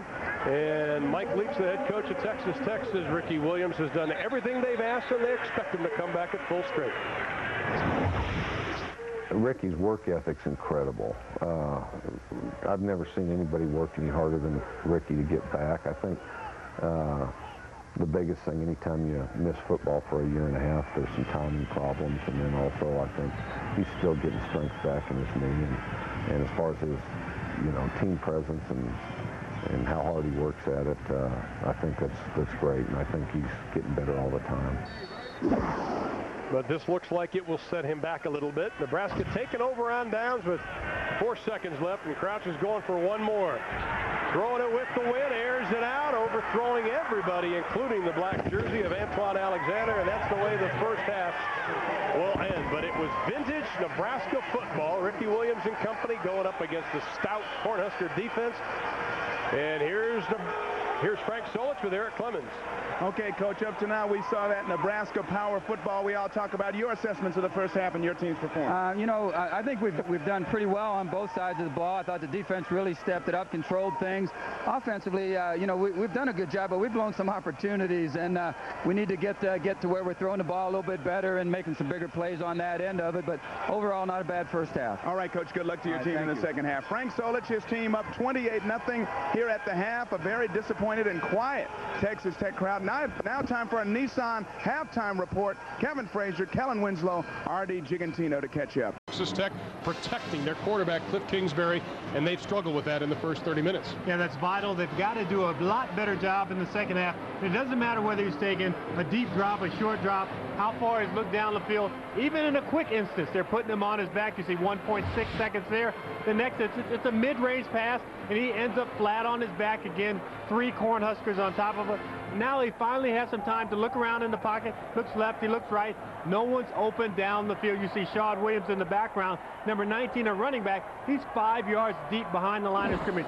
And really, if you want to loosen up Nebraska just a little bit, get the running backs involved in the ball game. Eric Clemens, what did Mike Leach tell his team at halftime? Mike Leach said, Ron, that they are a lot better team than they showed in the first half. He said his guys played tight the entire first half. He told them, play loose, have some fun. You can get back into this ball game. By the way, Ricky Williams bruised his left shoulder late in the first half. He should return for play in the second, guys. Thank you, Eric. Chase Long's kick, 5 yards deep into the end zone, and it is going to be brought out. Up to the 20-yard line is Wes Welker. Now the first half possessions for Texas Tech went like this. Their first 2 ended up in interceptions, and then you put a couple of punts, and then the loss of downs to end the first half. That looks like the stock market the last couple of weeks. It does, doesn't it? And that is un-Texas Tech-like offense, what they've shown so far this year. Now, granted, this competition level for Mike Leach's squad much higher than what he has faced, but still we expected a little bit more than 85 yards from this team. But they are not out of it. They've got an uphill battle, no question about it. But this offense can be explosive. The quick pass to Darrell Jones. He gets up to about the 24-yard line. Cliff Kingsbury came in, completing 63% of his passes. Now 12 for 22 for only 87 yards. You throw in -2 yards rushing. That's why 85 total yards, but he also has been picked off a couple of times. I think you have to remember, too, this young man's only a sophomore. This is his first full season of starting. Last year he backed up Rod Peters. Started only 1 game. Nebraska on the blitz. Kingsbury reads it to Tim Baker for a first down. That's the quick passes that Mike Leach's offense is designed for. Well, they suck everyone up near the line of scrimmage. You watch them all aligned up there. They come. You get rid of that ball quickly. You get a positive gain down the field. And when you run a lot of short passes, you can show toughness by putting your head down and running over a defensive back, the tail end of the play. Baker, their leading receiver, that's his first reception of the evening. They keep it on the ground, running. Ricky Williams is back into the lineup. Eric mentioned about the shoulder problem just near the end of the first half. One thing about the Texas Tech offense, we talked about the fact they run a mini field, but their average per completion is very, very low, something like 6 yards of completion. Yeah, 6.5 yards of completion. When you compare that with Nebraska, they're 17.2 yards per completion. They go downfield, play action pass. This one is a controlled passing game. They need to get a little extra control out of this. Here's a Statue of Liberty. You don't see that very often, and Nebraska does not buy it whatsoever. Remember when you ran that as a kid? All the time. Come behind you and pick the ball up. See Shawn Williams getting up, limping a little bit. And the thing is, you have to move the linebackers a little bit. Those guys in a stationary position. Keough Craver comes up, he makes that tackle. Craver has moved from that outside cornerback position to kind of lining up over the inside slot man. He's the most physical of their defensive backs. He's doing a fine job tonight. There he is right up there at the top. He's a Jim Thorpe candidate. They said they do a lot of moving on defense, Nebraska, and they've done that. Kingsbury's pass into the flat is complete. Up to the 50-yard line and into Nebraska territory, Wes Welker. That is Welker's second reception of the evening. You talk about the zone blitz. You're going to have guys blitz from the outside. That time, Craver is coming from the outside. Polk kind of fakes up like he's blitzing. Then he reads the quarterback's eyes. Then he's kind of lumbering after the guy. And he's, oh, this is AstroTurf. I can't stop fast on AstroTurf. My ankle hurts a little bit. Pickup of 12 on the play and another first down for the Red Raiders. Welker in motion. Kingsbury hands it off. Straight ahead running with Sean Williams. Shaking off that little stinger he had on the ankle just a moment ago. Williams, who stepped in last year for Ricky Williams, and he was the Big 12 Offensive Freshman of the Year. He has a little more flash than Ricky Williams, and talking to him before the game, Eric Cummins and I had some time to spend with Sean Williams, and every time we asked him a question, James was, yes, sir, no, sir. I like that young man. It's just because you're old, they say yes, sir, very old. That's right. That's a little scary. Nebraska blitzing again. Kingsbury standing in the pocket. Pass is complete to Jones. And he is close to another first down, and he gets up slowly. Pat Ricketts, the true freshman out of Omaha, on the coverage. And we're seeing a little bit more about what this defense is supposed to be about. When we talked to Craig Bowl right there, the defensive coordinator, said this thing is tough to defend because they come at you from all angles. They get the ball out quickly. He said we need to pressure the quarterback. They've shut down the run. And when we do flush the quarterback out of the pocket, we'd love to flush him to his left because he doesn't throw well moving in that direction. One thing about Nebraska, no matter what type of offense they play, they can't change their basic defense. They stick with it because it works. Just like that. Ricky Williams wrapped up by Randy Stella, the junior out of Omaha, Nebraska. You know, when you leak the running back out of the backfield like this, what you need is you need this guy to come in and block off on that linebacker so he can't creep out. See him? Make him go on the top, not underneath. He went underneath. An easy play for a linebacker to make.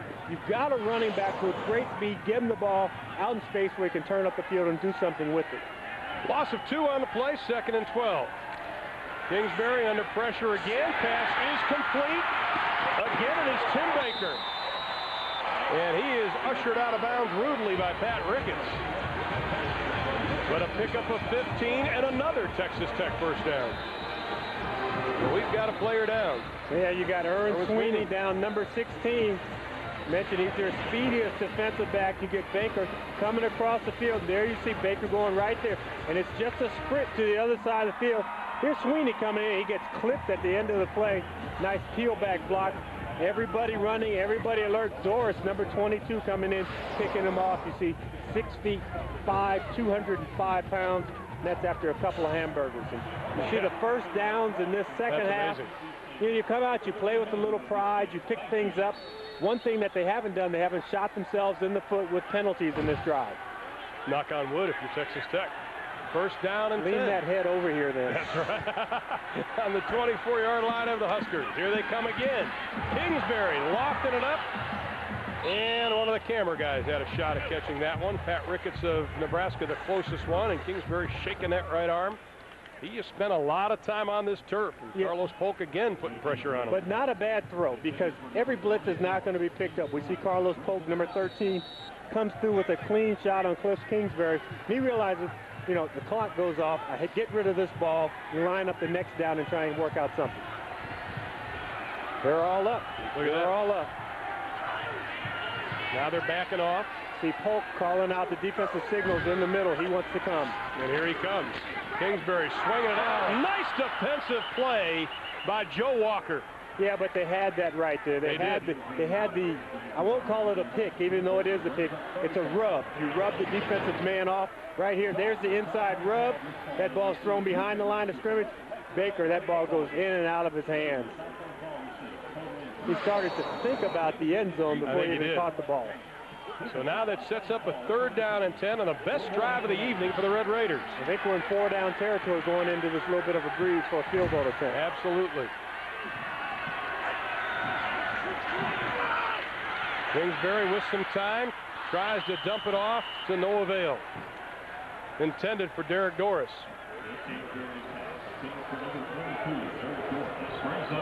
When you're running those short crossing routes, you're either going to keep going if it's man-to-man coverage, or you're going to sit down if it's zone coverage.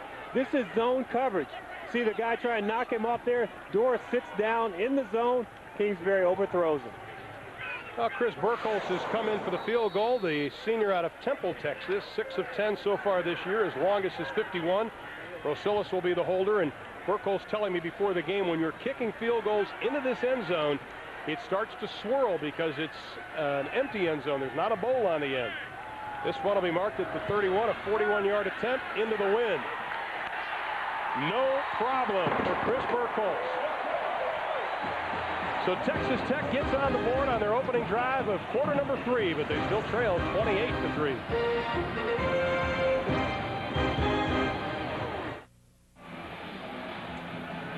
Well, Texas Tech has given their fans something to cheer about. The field goal by Burkholz has cut the Nebraska lead down to 28-3. The masked rider on hand, one of the great traditions here at Texas Tech, along with Bangin' Bertha, the big bell. They will bang around here after a score. Here's the man to keep an eye on the kickoff returns, Wes Welker. He is a headhunter. Into the wind, a nice strong kick. Joe Walker lets it bounce. That'll be a touchback, and Nebraska 1st and 10 from their own 20.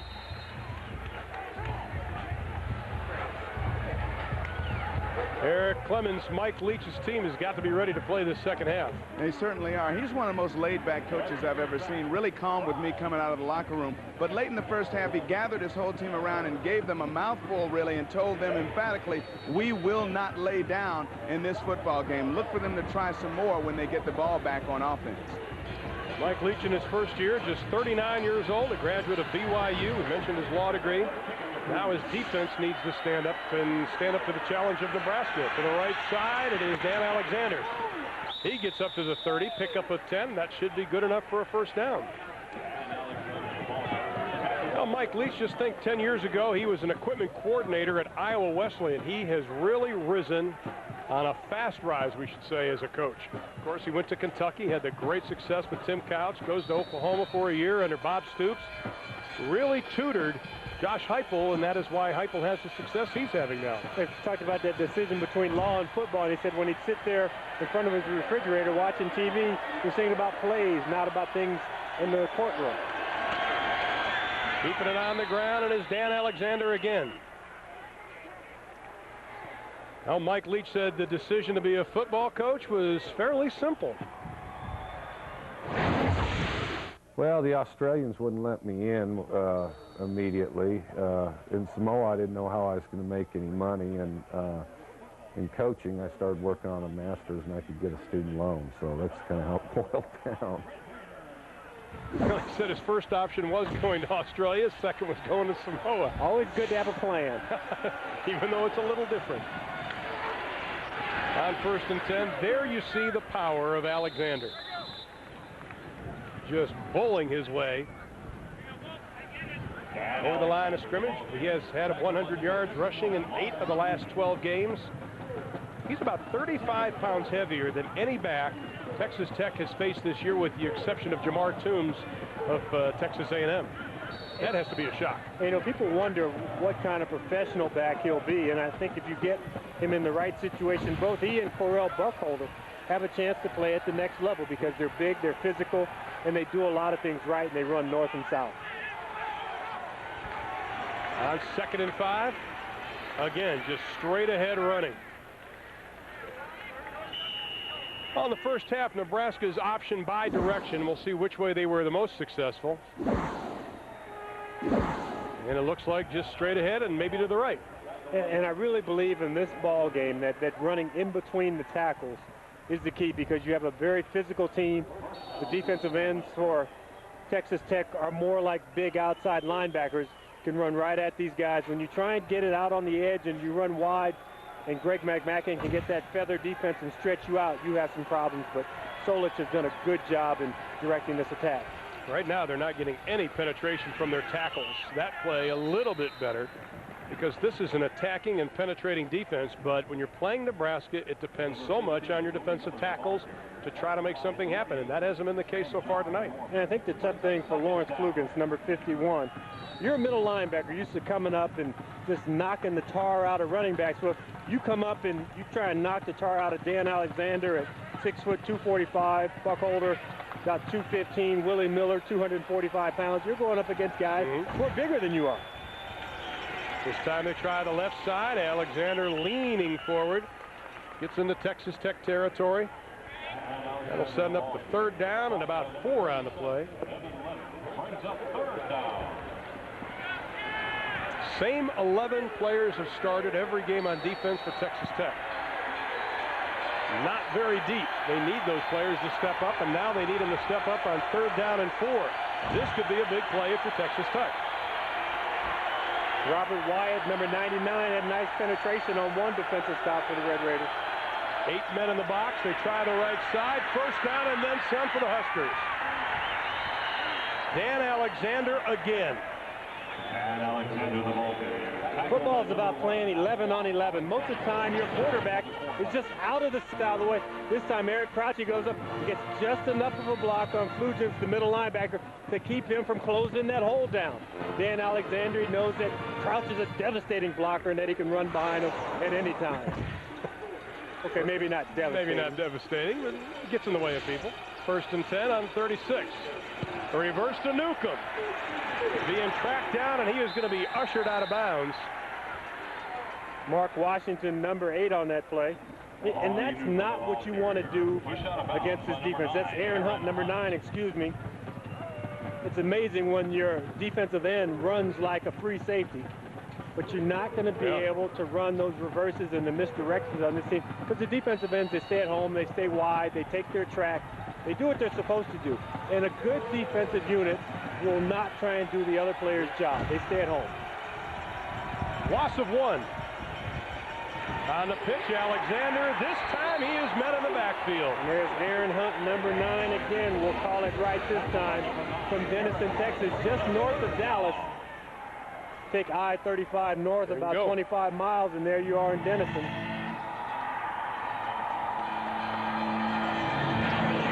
You know, you can shut down one guy, pitch, number 15, watch the right guard pulls, and he gets him. It almost looks like he's cutting the guard down. And somebody that big comes at you, sometimes you just try and get small. But a nice job by Aaron Hunt, number 9, right at the point of attack. They've tested his way twice. I say go left now, young man. 3rd down and 12.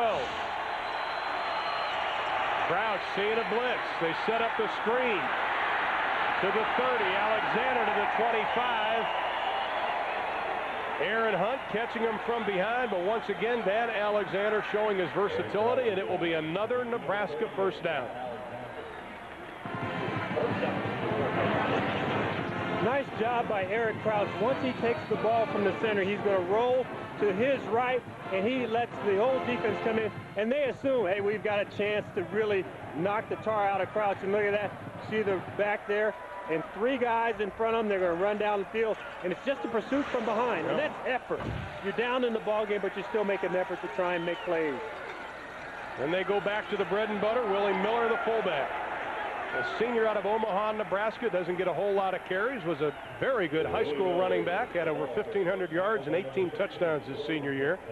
Now his main job is blocking, and he says he's really learned to enjoy it. You know, the thing I noticed about Willie Miller when I'm looking at his stats, and you look at all the running backs for Nebraska, Willie Miller does not have a carry for minus yardage this year. That's amazing. He's going forward. All the time. He's kind of like a downhill skier. Nothing's going to stop him but a brick wall. 233 yards rushing the football. Add a couple more onto that.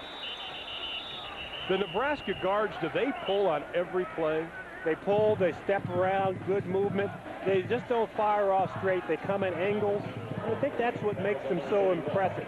And, you know, you talk about the size of them, 305 pounds as an average. That's not huge for an offensive line. You know, we see Leonard Davis down at Texas, the big left tackle for the Longhorns. He's about 360 pounds. Nebraska doesn't have a guy that's overwhelming, but they're all very good athletes, and they move well. Nia Finotti, the big left guard, he averages 15 pancake blocks a game. Pass complete to Davison inside the 5-yard line. I talked to Ron Brown, the wide receivers coach, before the ball game, caught him on the sidelines. He had come out early and said it's too tough just to sit in the locker room and wait for the game. And John Gibson, number 8, he's getting a chance to step up because Wilson Thomas is at home with an ankle injury. And that's twice that they've thrown the ball to Gibson. And he's caught that ball right in those hands. It's been kind of that ball where it's just a whoop, just sticks in there. This guy has good hands. Well, he's got good face makeup there. I don't think you're going to get a whole lot of argument tonight on Nebraska being number 1. How about 3 for 3 in the red zone? Alexander, he is hit behind the line, but he falls forward up to about the 4-yard line. Well, tomorrow on America's favorite pregame show, he's hard-working, hard-hitting. Just ask him, Jimmy Kimmel. His edition of Fox NFL Sunday was called the best move of the year by USA Today. He gets on everybody, including Terry, Howie, Chris, and even JB. The most entertaining hour of football information that gets you ready for a full day of action. The Fox NFL Sunday pregame show tomorrow at noon Eastern, 9 a.m. Pacific. All along, I thought we were the most entertaining hour. I think we're second. Okay. But that's NFL. But it's close. 3rd down and 2. Miller straight ahead, touchdown. Only his 2nd rushing touchdown of the year. And you see Eric Crouch coming over to him, congratulating him. You realize the guys who are doing all the dirty work. And Willie Miller talked about his blocking. Willie Miller is the player who does the dirty work. And Eric Crouch, the first guy over to him, and excited for him because, yeah, he's getting his dog biscuit now. His dog biscuit? His dog biscuit. Okay. 80 yards, it took him 15 plays, and again, a very impressive Nebraska drive. As Josh Brown adds the extra point, all-time Nebraska is 286-1 when they score 35 or more points. That's where they are right now with 3:51 left in the 3rd. Nebraska answers the Texas Tech field goal with a touchdown. They lead with 3:51 to play in the 3rd, 35-3. James Lofton, Eric Clemens, Ron Thulin coming your way from a windy Lubbock, Texas, but we've dodged the weather. Kiss that one goodbye. Wes Walker will not want any piece of that. Chase Long's kick. Willie Miller, the big fullback out of Omaha, Nebraska. Saw his parents last night at the Hotel of Nebraska. Willie Sr. Willie married back in June 3rd, so he's one of the married players on the Huskers team this year. I got to get one of those hats, though, James. I think I look pretty good in that. I think you'd look very good in that. You lying dog. Wear that golfing next week. I think you'd look better in that hat right there. Now, so Texas Tech has to do something offensively. They were a little bit more impressive on the opening drive of quarter number 3, trying to get back into this football game. Only were able to manage the field goal. Cliff Kingsbury on that fade route again. Derek Doris comes down with it, but they're saying he's out of bounds. They're saying he's juggling it, and that guy's making the call from behind. I think that's the official who's actually on the opposite side who needs to make that call. But both of them are on top of him. See the ball coming down. Yeah, that ball's out. It's out. You know, they throw this ball a little too close to the boundary. When we talked to Mike Leach about it yesterday, you want that ball to drop in on the outside shoulder. That one's just floating toward the boundary. Getting a little wind out there, and that's pushing it off target. They really use the numbers on the field as a barometer of where they are when they throw that football. Those are your landmarks, and those hashes and all that stuff. Nebraska rushing 6. Kingsbury going upstairs, has a man. It is complete to the 50-yard line. Wes Welker, the freshman from Oklahoma City, Heritage Hills High School, a small high school in Oklahoma, and Cliff Kingsbury gets up limping. And he's trying to smile it off. I've never seen him get up with a grimace. He kind of has that smile, and I think the bigger the smile, the more it's hurting. See the hand signal coming in from Mike Leach. They signal in all the plays with the hand signal. There's no huddling here. They go directly to the line of scrimmage. Now, he took some kind of hits versus Texas A&M. The Aggies and R.C. Slocum's squad blitzing him a lot, and he just kept getting up. He is a tough young man. Saw him at Texas last year, got beat up quite a lot. Little shuffle pass, nothing doing. Now, this pass has been called shovel, shuttle. I went with you, though. What else do you? No, shuttle, shovel, or shuffle. Now, Mike Leach said shuttle, and that's what I said. Mike Leach was wrong. Craig Bold, the defensive coordinator, said shovel. And you say? You shovel it forward. You can shuttle it forward, too. You're from Stanford. You're much better than me. Now, penalty flags are going all over the place. Texas Tech faces second. John Bible has gotten more airtime and face time on camera than we have tonight. Before the snap, defense. team to false start. That's a 5-yard penalty. Remains second down.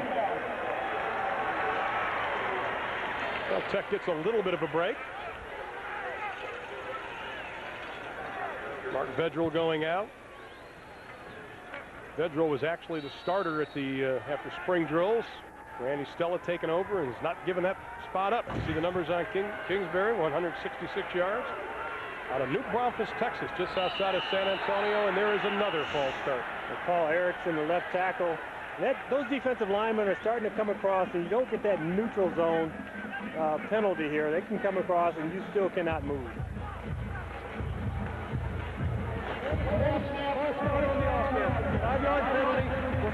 Well, they were given 5 yards, and they gave it right back again. You know, I think the toughest thing in college football is, when you play at the professional level, the linebackers are going to be number 50s or maybe number 90s. Here you have linebackers who are number 9. You bring in a defensive back who's number 39, a linebacker who's 13, and it's tough to really pick out who the linebackers are and who the defensive backs are in your different sets. It's tough because you do use the numbers to find out who's blocking you and where. Kingsbury going deep, has a man. Oh, my! Off the shoulder pads of Sean Williams. He was wide open and couldn't bring the pigskin in. Nice tight spiral by Cliff Kingsbury into the wind. You get this ball, just fade with it a little bit, try and catch it in your hands. It goes right off the hands and the face mask. Keogh Craver was 2 steps behind, and that young man is disappointed. They knew he had 6. They had the perfect call. They had it set up, got the coverage they wanted, and the time from the offensive line. 3rd down and 11. Nebraska with everybody but 1 on the line of scrimmage, and here they come. Kingsbury throwing it up, and it's going to be incomplete, and he takes another shot. Polk is helping him up, but Polk is also knocking him down. Your center is responsible for the middle linebacker. That guy needs to come off. You see him block to the left, the center, Toby Cecil. They don't slide protect. They don't hinge. And Cliff Kingsbury will be a little bit black and blue tomorrow. Polk has done yeoman's work tonight, and this Nebraska defense, you have to tip your hat to them after the last 2 weeks, what we've seen, especially Iowa State lighting them up for over 340 yards passing last week. Greathouse this time, one of his better kicks, still going to be short. Walker weaving his way over the 15 up to about the 18. The kick only 35, 4 on the return. Inside of 2 minutes in the 3rd quarter, and the Nebraska Cornhuskers showing why they are number 1. Over 4,000 Nebraska faithful have made their way from Lincoln, Nebraska down to Lubbock, Texas, and they're enjoying what they're seeing so far. They lead at 35-3 with 1:56 left to play in quarter number 3, and Carlos Polk and Keogh Craver, the mainstays of that black shirt defense, really doing a number tonight on a very potent Texas Tech offense. We said at the top of the show, whose defense will stand up first to stop the other offense? Well, it has been Frank Solich's Nebraska Cornhuskers.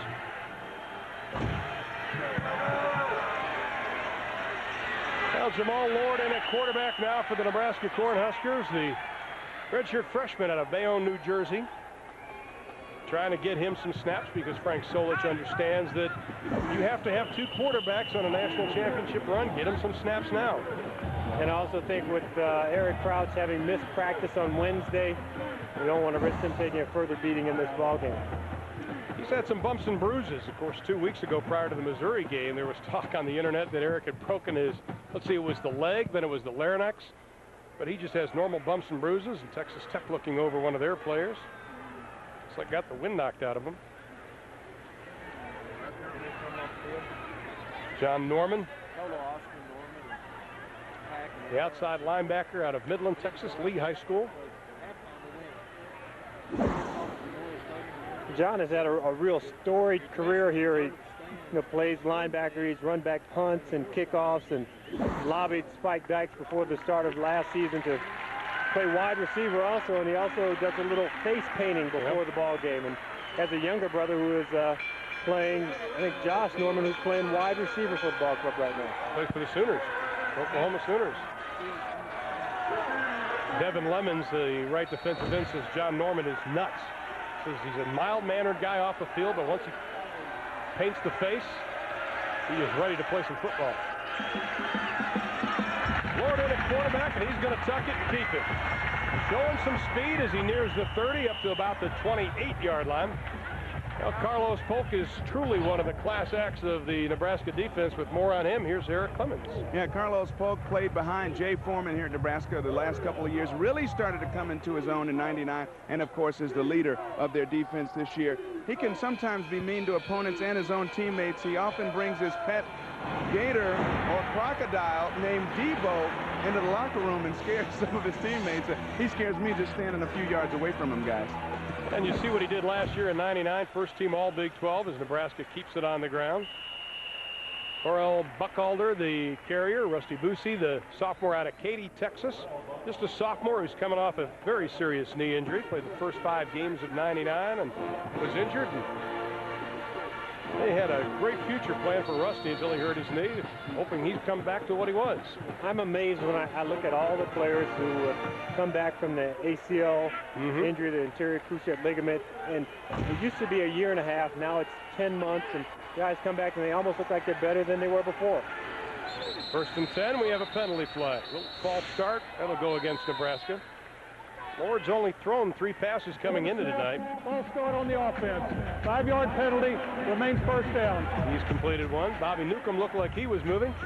How about Frank Solich? You know, we talked about it a couple weeks ago. You look at him, here is a guy who played running back for the Nebraska Cornhuskers under Bob Devaney, was Bob's first recruit.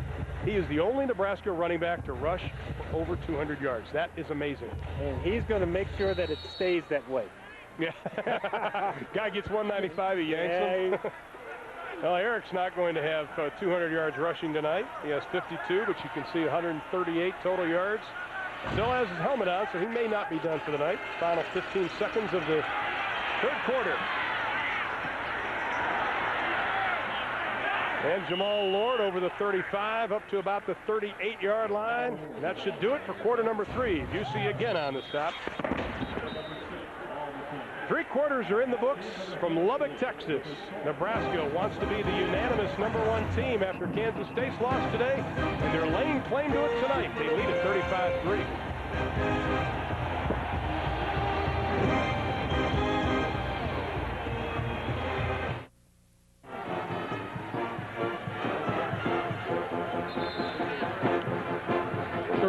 $35-3. Along with James Lofton, I'm Ron Poulin. James, at the beginning of the show, we talked about the Nebraska defense was a little shaky, but I think they, at least for the moment, have quelled all the talk about them having some problems. I think Craig Bowl has done a very good job in this ball game. Gotten his team to the point where they've really shut down the run. They said they want to do that. Only 4 yards for Tech on the ground, 165 through the air, but they have extinguished the flame that had been Texas Tech on offense. Now you can see the game stats as we head into the final stanza here in Lubbock. Jamal Lord still at quarterback. Eric Crouch taking a couple of hits tonight, but was very efficient offensively. Lord on the option. The pitch back to Buckalder, and he is dragging bodies with him as he nears the 40-yard line. What a 1-2 punch with Alexander and Buckalder. And what's funny is you think of Alexander as this huge, imposing running back, and then Buckalder, you look at what he's listed at, 6 feet, 205 pounds. He looks bigger than that. I saw him when they were dining last night.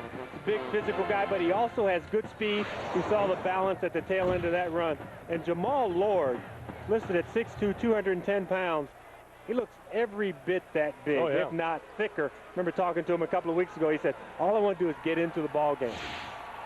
And Frank Solich wanted to get him into the ball game along with Darren Diedrich. Diedrich's had a carry tonight. Lord puts it in Buckalder's belly, then pulls it right out, and he is going to be dumped. Picks up about 3 on the play. Dorian Pitts, the senior out of Lubbock, Monterey High School, on the stop.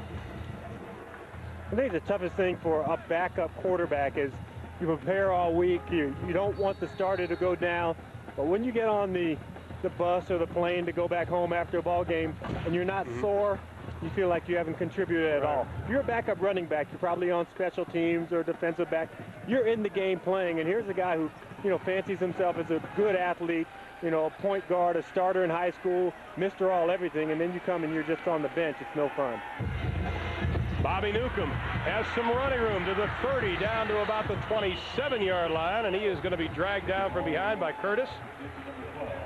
You know, we talk about Nebraska, how they wear teams down. That might not be the case this final 15 minutes because Frank Solich going into some of his second and third teamers, but this is a team that outscores opponents 56-14 in the final 15 minutes. That's just Nebraska football, vintage Nebraska football. And you think about the offense wearing people down, but the defense also does too. You know, we talk about the legendary black shirts and guys having to earn that honor to wear those black shirts. Well, it's a tough physical ball club, and you know, they redshirt players, they hit the weight room, they get better as they get older, as they stay at Nebraska. Straight ahead, Buckalder is tripped up. Just a reminder, our quadruple header, we still have another game coming your way right after this one. We send you out to the Pac-10 with Washington and Arizona State. Steve Piziak, Tom Ramsey, Lewis Johnson standing by for that. Yeah, Flugents, this is just textbook linebacker work. You see him getting around the blocking because they're trying to get those three guys, the center and the two guards, on the tackle and then to peel off on the linebacker. Well, the linebacker stands still. Sure, they'll peel off on him, but Flugents does a nice job working around that and locating the running back. Again, Nebraska marching down the field thanks to the run. Buckalder left side, plenty of running room. 20, 15, 10, 5, down to the 3-yard line, loses the football. But he was down. They're going to mark it at about the 2. And this time it looked like Mr. Flugents got a little caught up in the traffic.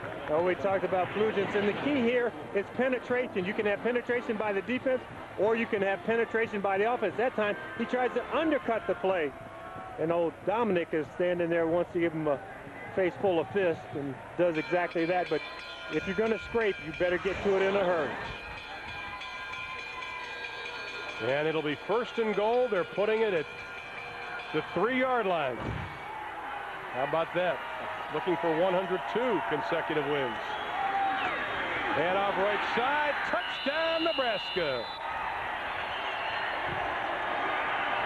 Correll Buckalder taking it in, and again the ground game churning out the yards and putting up the points. You know, we've become pretty conditioned to seeing a quarterback throw for 300 yards, and then we see Nebraska run for 300 yards on a routine basis, and I don't think we realize how impressive that is, because most teams, even if they're a good rushing attack around the country, a good benchmark would be about 175 yards.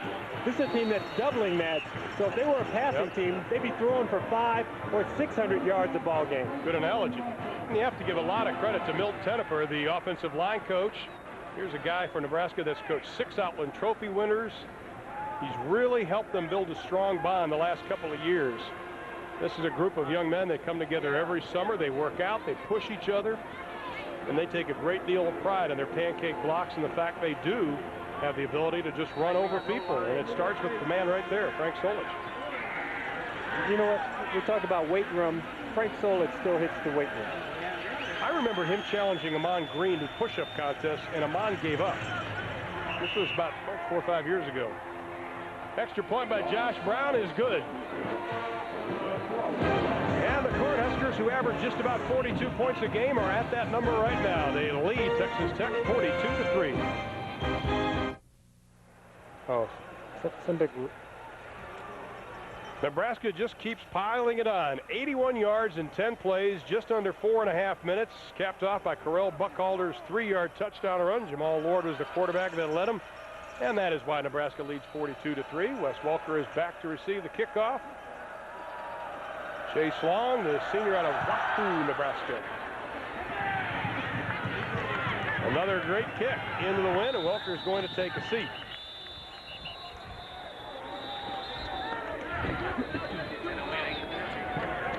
Verizon presents 1st and 10 all season long on Fox Sports Net College Football Saturday. Verizon, making the world of communications a whole lot simpler. And that's our 1st and 10 line, the yellow line you see that makes it very easy to see where a team needs to get.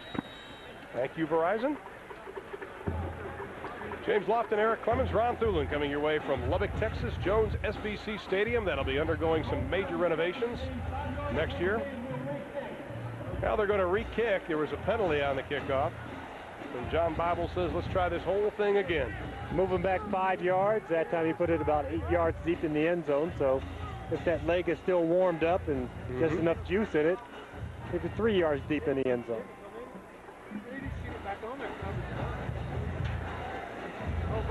Nebraska. There is Jamal Lord, the young redshirt freshman quarterback that led that drive, getting some PT. And getting the kudos from his teammates. If he's a redshirt freshman and Crouch is a junior, Crouch is a senior, he's a sophomore, and he takes over when he's a junior. Right. And has 2 full years to play. And with the experience he's getting now, you can imagine what he could be like. You get multiple number 10s out there. That's not Jamal Lord kicking off. He didn't get on the field that quickly. Still Chase. Chase Long, the senior, who does the kickoff chores. Stan Haydenfeld sometimes kicks off for the Huskers. Long showing a pretty good leg. And it is Walker. Trying to get to the outside, but the white jerseys are there to stack him up at about the 13-yard line. Deontay Grixby, a fine running back on special teams, makes the stop. Well, you can see the scoring by quarters. 28-0 was our halftime score. Tech came out first drive of quarter number 3 to tack on the field goal, but Nebraska answered. And they've already answered here in the 4th stanza, and that all adds up to 42-3. Cliff Kingsbury is going to trot out there again.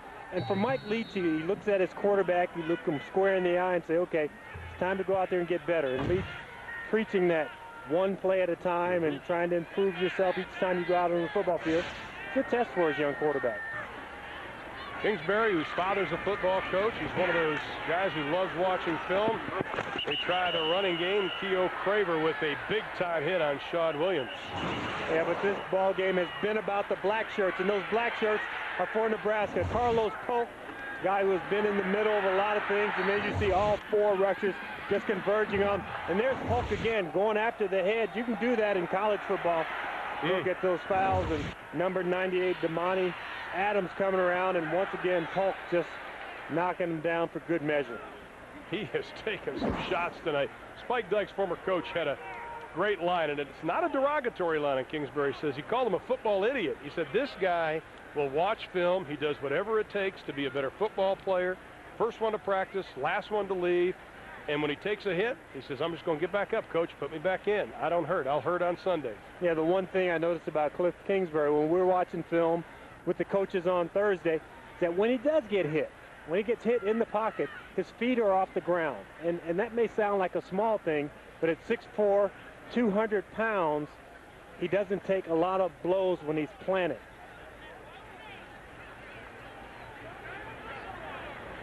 Now, one of our crew members injured on that last play. The man in the yellow jacket, Jim, our red hat, he makes sure that there's no action during the timeout. And he is one of the finest, what we call red hats. Make sure that everybody knows we're in a commercial, or timeout coordinator. And John Bible coming over and talking to him, making sure he's okay. The term red hat came from when they used to actually wear red hats a long time ago, when hats were either blue or white, but now you get red hats and lime green hats and purple hats, and so you just call him a red hat and you put him on something that's fluorescent, and looks like he's good to go now. You know what? We couldn't have gone without him. How about Shawn Williams coming up and shaking him up, saying, "You all right?" from Texas Tech. Well, I'm glad he shaved this morning because he is on TV. He thought he was going to get a little airtime tonight. He did. Kingsbury kind of short-armed that ball. Yeah, should have hit the cutoff man. Yeah. Not a very good pass. Tough night for Kingsbury, but this young man is going to be very special in Mike Leach's offense. Once Mike Leach starts getting a little recruiting class under his belt, this is going to be a potent Texas Tech team. Tough recruiting here in Texas, even though there's 1,200 high schools that all play football. I think there are 1,200 colleges. Yeah, it seems like it at times. Kingsbury's going to be pressured, tries to scramble. Look out. Look out. Caught from behind by Randy Stella, the linebacker out of Omaha. Smallest linebacker of that linebacking corps for the black shirts, but here's a young man that's made great strides, and Kingsbury again got a little hitch in his giddy-up. And you talk about recruiting in the state of Texas, and we're trying to figure out how many schools play Division I football in Texas. You start way at the outskirts, you have UTEP. Yep. You move up, you have Baylor, TCU, SMU. You have the big 12 schools, including Baylor, Texas Tech, Texas A&M, University of Texas. And I know there are a couple more that I'm leaving out. Greathouse in his own end zone. Good snap, kicking with the wind, gets a nice high kick. Will not be returned. It heads out of bounds. Ron Brown, the receivers coach, caught that on the sideline. Yeah, good hands. Yeah, if he had bobbled it and dropped it, his players would have been all over him. Would have never lived it down. 11:07 left in the ball game. We'll take a break, and on the other side, we'll send it to Kevin Frazier in our College Football Saturday studios. I tell you, what a way to end up a quadruple header, huh, Kevin? You have all these great games today from Conference USA, and then we come to the Big 12 and we see the top-ranked team, and they are going to solidify that position tonight. And then we ended up with Washington, Arizona State. If you're a football junkie, this is the place to be. Now Jamal Lord doing a little bit of scrambling. Gets up to the 40-yard line. Now let's take a look and see what happened in the Big 12 today. Of course, the premier game, Oklahoma upsetting Kansas State, the number 2 team in the country, in Manhattan, 41-31. A&M blanking Baylor, second week in a row that the Baylor Bears are shut out. Kansas, good win for Terry Allen. They win at 38-17 over Missouri. Texas beating Colorado 28-14. And Oklahoma State and Iowa State. How about them Jayhawks making some noise? I'm telling you, our producer Mike Helling is singing Rock Chalk Jayhawk in the truck right now. That's a big win for Bob Simmons, though, at Oklahoma State, and a tough loss for Dan McCarney at Iowa State. Dan McCarney hoping to get that 6 wins it takes to qualify, or they're winning. That's not a final, we understand, but Dan McCarney needs to get to that 6th win to be bowl eligible. That's a 5-yard penalty, remains second down. James, that's a new rule this year. The defense cannot try to draw the offense offsides. Well, I think this guy's just trying to slide down a little bit, and he's trying to move down the defensive line of scrimmage, loses his balance, and rocks forward. It's not intentional, but it has to be called with the intent that it makes it look like it. And there's Eric Crouch finally took off his helmet. I think he's done. Maybe done. We'll go on a limb and say you know, I was asked about the eye black under the eyes. You used to put that on with actually kind of a lipstick type paste, and now you have little things that you peel off and put on. Now you got to have it where it drips. That's Darren Diedrich out of Canada. His second carry tonight. He's a roommate of Correll Buckhalter. He picks up 15 on that play. You almost said his second Canadian tonight. I almost did. I mean, was he watching Nebraska football as he was growing up? I mean, you know, if you're up there near the border, I think you'd be getting Penn State, maybe a little Michigan. Michigan State, maybe. Yeah, but I think Nebraska, you number 1, you win all the time. Everyone hears about you. Lord running the action. Wow. What a spin move, and he is going to be stacked up. You know, sometimes players make great moves and they result in humongous plays.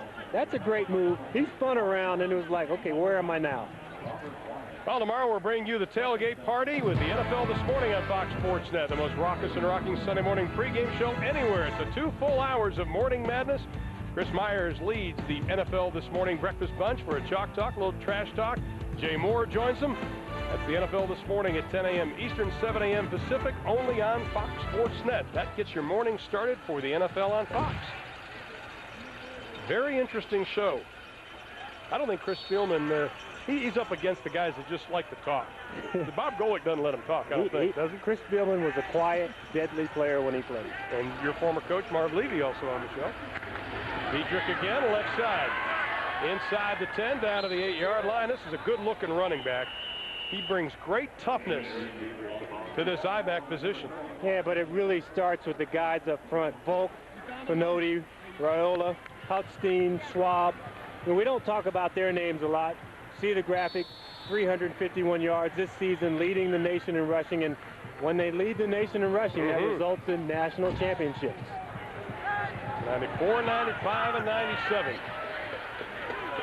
Rushing yards, Texas Tech only 4. Iowa State had 37 last week. Lord pitching back. Diedrich led out of bounds.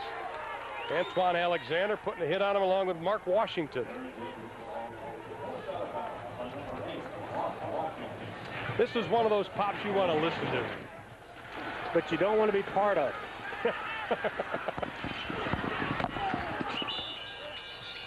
Check your fillings.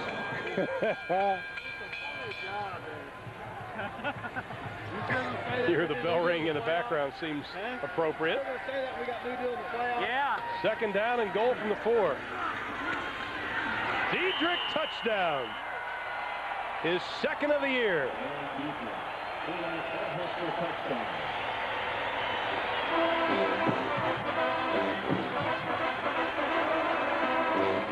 And that'll put the lead up to 48-3. Still have 8:37 to play in the football game. Now Eric's got his helmet back on again. You talk about having a balanced attack, and I watched this Nebraska attack, and they're very balanced. They run just as well to the right as they do the left. Very much so. Hayden Felt the holder. And Josh Brown remains perfect on the year. And we have 8:37 left to play in the ball game, and Nebraska continues to up their lead. At the International Cultural Center here in Lubbock, Texas, the home also of Buddy Holly, or we should say the former home of Buddy Holly. Eric Clemens, James Lofton, Ron Thulin coming your way, and Nebraska leading it 49-3. And they have used it by flexing their muscles running the football. This will be returned from about the 6th. Welker putting his head down, getting some pretty good yardage. Wes Welker. One of the great surprises, let's go back to the touchdown by Diedrich, but he should thank that man right there, Dominic Raiola. Yeah, Dominic Raiola was the first team All Big 12 center last year. He's going to make a quick step to his right, help out on Wyatt to tackle, and then come off on Flugents. He gets the hand outside on his left hand, then he gets it quickly back inside so that he won't get the holding call. Big junior from Honolulu, Hawaii. I think he'd like some poi about right now. Here's a guy that we thought when we asked him what he misses most about Hawaii, he'd say the surf, the sun. He says, no, the rice. Well, B.J. Simons is the quarterback in for the Texas Tech Red Raiders, and the redshirt freshman out of Houston Cypress Creek High School. Got a little taste of what Mr. Kingsbury was facing. He takes a seat. He's a big guy, 6'2", 204, has a pretty decent arm. Actually recruited by Mike Leach when Mike was at Oklahoma. Now, is that a good thing? Was he trying to get rid of Mike at Oklahoma and ended up with him here? You know, if Mike recruited him, he has to have some talent, obviously. He's got some guns on him. He's hit the weight room. 8:22, 49-3 the score. Simons, a couple of play-action passes. He's got him deep. He's got a man. Incomplete. Earlier, Shad Williams had one hit off his head. This time, Jamal Broussard, the freshman out of Ringwood, Texas. He can't come down with it. Okay, now I'm going to try and defend Broussard here. He's been not really involved in this ball game. Those fingers have gotten a little stiff in the breeze down there. But you know what? You've got to come up with that catch. That ball. And you have to understand what your quarterback is going through in the pocket and come up with those plays when you get a chance. Jeff Hemge, number 18, was on the coverage. Sets up a 3rd down and 10. Simons tries to throw the out to Baker out of his outstretched hands. Can't come down with it. And Terrell Butler was in on the coverage. A freshman out of Austell, Georgia, just outside of Atlanta. And Tech's going to have to kick it away again, a little 3 and out.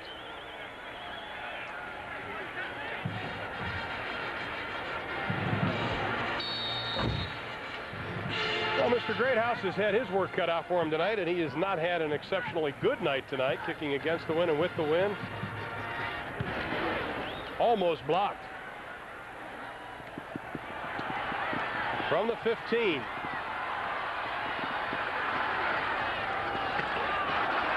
Still on his feet, number 81 for the Nebraska Cornhuskers, Ben Cornelson, sophomore out of Lincoln, Nebraska. Now we still have more football coming your way on Fox Sports Net. Our college football Saturday continues with the conclusion of our quadruple header. Number 11 Washington squares off against Arizona State in a Pac-10 battle. Make it a full day of college football right here on Fox Sports Net. It's amazing when I watch the running backs. You saw Alexander, Buckholder, and now Dietrich in there. Running back coach Dave Gillespie does a nice job in getting these guys to square those shoulders and head directly upfield. Lord's going to put it up. Pass is tipped and it falls incomplete. Tracy Wistrom, the intended receiver, and he has been very, very quiet tonight. Here is a guy that's every catch he's had this year has either been for a first down or a touchdown. Jamal Lord couldn't get him the ball that time. And if you start to wonder why they're throwing the ball is they're trying to get Wistrom that catch. I don't think he has a reception tonight yet. So, and he has that still streak going. It's not a big streak. They want to get the ball in his hands. Well, he's caught at least 2 passes every game this year, and that streak's about to end. Diedrich, there you go, squares the shoulders, just what you talked about, goes to the first down marker and has it, and then a couple. And, you know, that sounds like something simple to say, squaring your shoulders, but when you're running full speed and all of a sudden you got to turn upfield, it looks a lot easier to do than it really is. And most running backs, when they come out of high school, they have a tendency to be what I call boundary runners. They want to get right along that boundary, and you get bumped out of bounds. You saw that time, Diedrich, he got about 8 yards from the boundary, and he turned it directly upfield so that he knew that he could get some cutback yardage if he had to. Great ahead of running. Diedrich showing a little bit of leg power, keeps the legs moving. He's wrapped up by Harold Watson, a redshirt freshman out of Austin, Texas, with the Reagan High School in Austin, as both teams now going to their 2 and 3 deep on the roster. John Dawson has come into the game now at right guard, the 6'2" redshirt freshman out of Cheyenne, Wyoming, one of the fine young offensive linemen for the Nebraska Cornhuskers. From the I formation on 2nd and 7. First man through, and there's not much there. Paul Castle, the sophomore out of Lincoln, with his first carry of the year. I saw Paul during warm-ups. He's listed at 5'10", 230 pounds, and that 5'10" is standing on like a 3-inch block. Is it really? Yeah. It's one of those program 5'10s. When you look in the dictionary at low center of gravity, there's Paul's picture. Like Charles Barkley being 6'7" in college. It's about the same, isn't it? Diedrich tries to go up over the top. Penalty flag right into your screen. He's able to get up to the 45-yard line short of the first down. But John Bible, what's the call? Yeah, I think they got number 75, Kyle Cole-Morgan, holding. There's a little penetration on his side, and he just had to grab some shirt. Let's talk about those offensive linemen. We've got some of the second-teamers in right now, along with Dawson and Kyle Morgan. But this is a thing that Nebraska prides themselves on. They get some of these high school players. Some of them aren't linemen in high school. Most of them redshirt their first year. And then Milt Tennefer just starts working them in the weight room with Boyd Epley. And all of a sudden, when they become juniors and seniors, these guys are big hosses, and they can start moving people. Yeah. And I think some of them have pretty big bodies to start with. I don't imagine any of these guys were swivel hip linemen, running backs coming out of high school, but some of them were overgrown tight ends, and they played on the defensive side of the ball. And you have to learn how to be a pass protector and a run blocker. Dan Hayden-Felt wouldn't get his letter tonight because he hasn't punted a whole lot of times. We have a penalty flag. It'll be roughing the kicker. Well, this will go for naught. Hayden-Felt took a shot back at about the 35, Texas Tech. This is one of those penalties I think coaches probably just drive them nuts. You know, the game is out of reach. Don't do anything to hurt the opposing player. And Mike Leach has had some penalties tonight that, quite frankly, they're going to have to talk about tomorrow. On the defense, that's a 15-yard penalty, first down. Well, the Nebraska fans haven't left. When they start taking off the pads, you know, it's time to head to the charter. They're taking off his pads. He got a little hot in that jersey. So it's time to get out of this. Look at the size of him, and he is a sophomore, folks. Now, he's their biggest lineman, 335 pounds. I talked about, but you don't see a belly on him. So Nebraska with good field position again, 1st and 10. Fumble, ball is loose. And Nebraska covering it up. Eric Clemens, it has been an interesting day if you are a member of the top 10 according to Associated Press. It certainly has been an interesting day, and I think number 1 at least solidified itself. The Nebraska Cornhuskers looking awesome with that power ground game. Kansas State's going to drop a little bit. Virginia Tech a solid number 2 with a nice performance against West Virginia. What's going to happen to Kansas State? Miami, of course, will probably move up. Clemson, Ohio State a loser today. Oklahoma a big winner, so we're going to have a little shuffling. And it has been very interesting tonight. And, of course, not the kind of great game we expected to see out here. Deontay Grixby on the carry. This is a young man they're very high on. He's a youngster, has some great deal of talent. Well, let's talk about Kansas State. First of all, let's take first things first. Where do you think they're going to fall? We've already had this discussion today. I don't think they're going to fall farther than maybe 6 or 7. Smoothly there. Well, we had it early in the year. Alabama went out. They lost to UCLA. I believe they were number 3 at the time. They fell to number 11. Kansas State, obviously, later in the season, you have more of a track record going for you. And I think the wild card in all is TCU. They play in the WAC.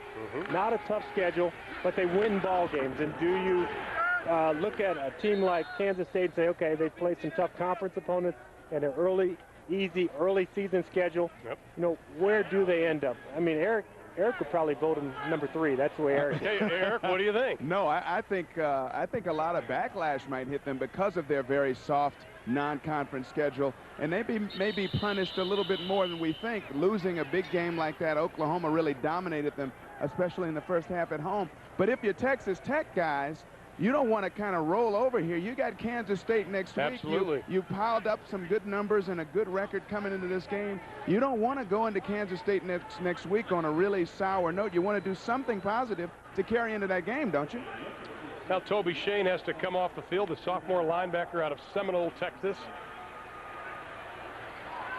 And he looks like the left shoulder may be hurting. 2nd down and 7 from the 22-yard line. Final 4 minutes and 17 seconds. Brixby, left side, and he is going to be stacked up, and not before he gets down to the 15-yard line. You know, Eric talked about not laying down, and when I see the tail end of that play and I see 5 black shirts around the ball carrier, these guys are still hustling. They're trying to get to the football.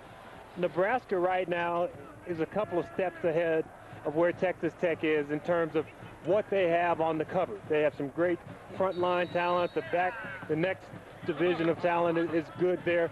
And Nebraska, when you look at their track record over the last 40 years, I mean, they've been, you know, top 20 team, top 10 team, numerous national championships, and they're always there. Lord's going to switch directions. Nice quick move, but he is going to go nowhere quickly. What do you think about Nebraska? We got a little extracurricular activity in there. Yeah, but and it wasn't that late. We had a Texas Tech player knock over a Nebraska lineman, and you get 5 flags coming in just because it's a little bit of ways from the play. But Lord is still scrambling and trying to get moving.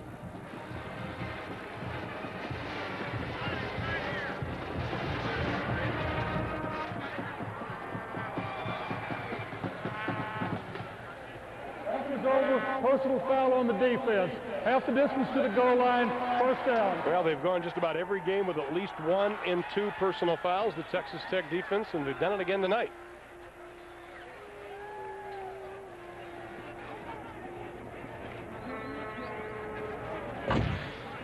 So that sets up a 1st and goal for the Nebraska offense. 3:45, and the clock's not moving fast enough for Mike Leach. And you look at this situation. This is tough on the offensive players. They know they have to run, grind it out, and Texas Tech can just tee off on them when they get the chance. Lord's going to keep it. Looking for Pater. Touchdown. Jamal Lord's first rushing touchdown, or second rushing touchdown, as the Nebraska Cornhuskers.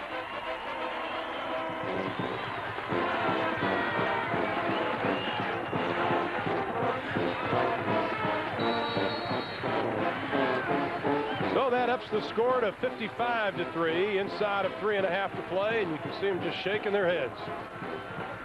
This was the number 2 defense in the country coming into this game.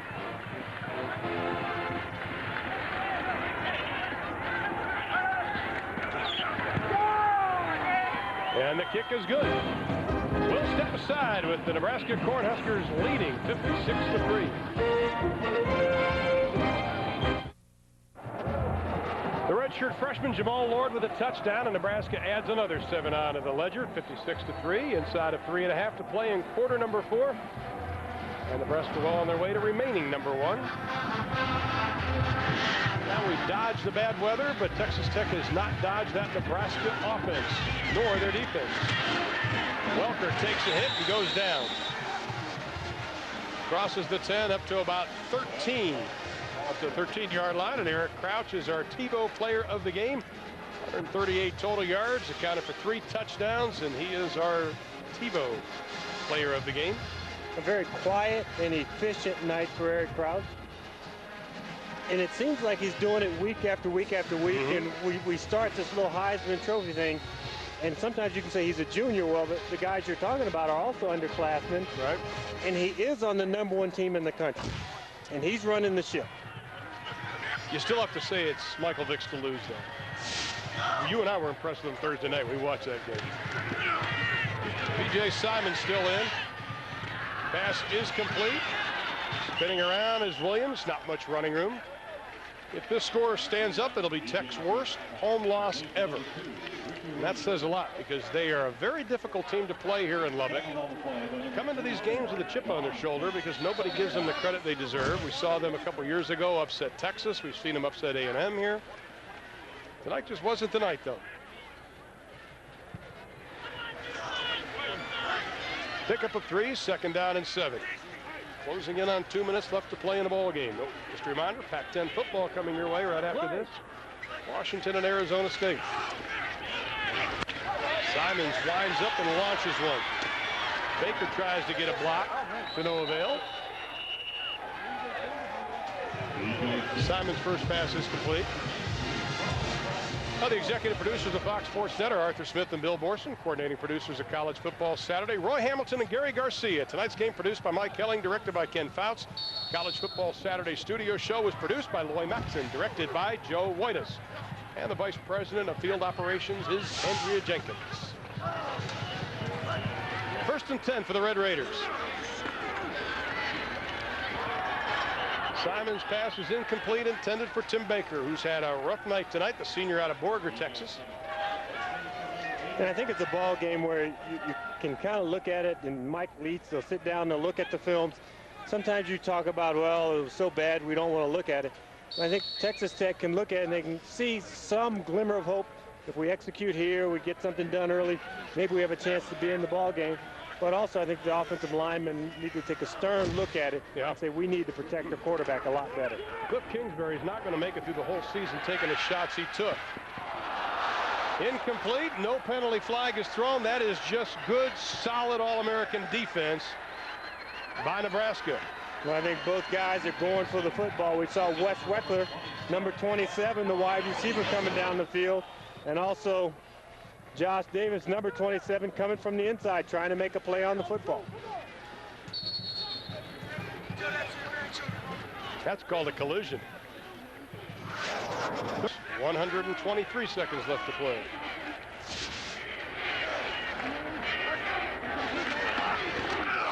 Simons with a 4-man rush, steps up in the pocket, has some running room. He's to the 40, up to the 44-yard line, and he is going to be dropped. Well, this young man's not giving up.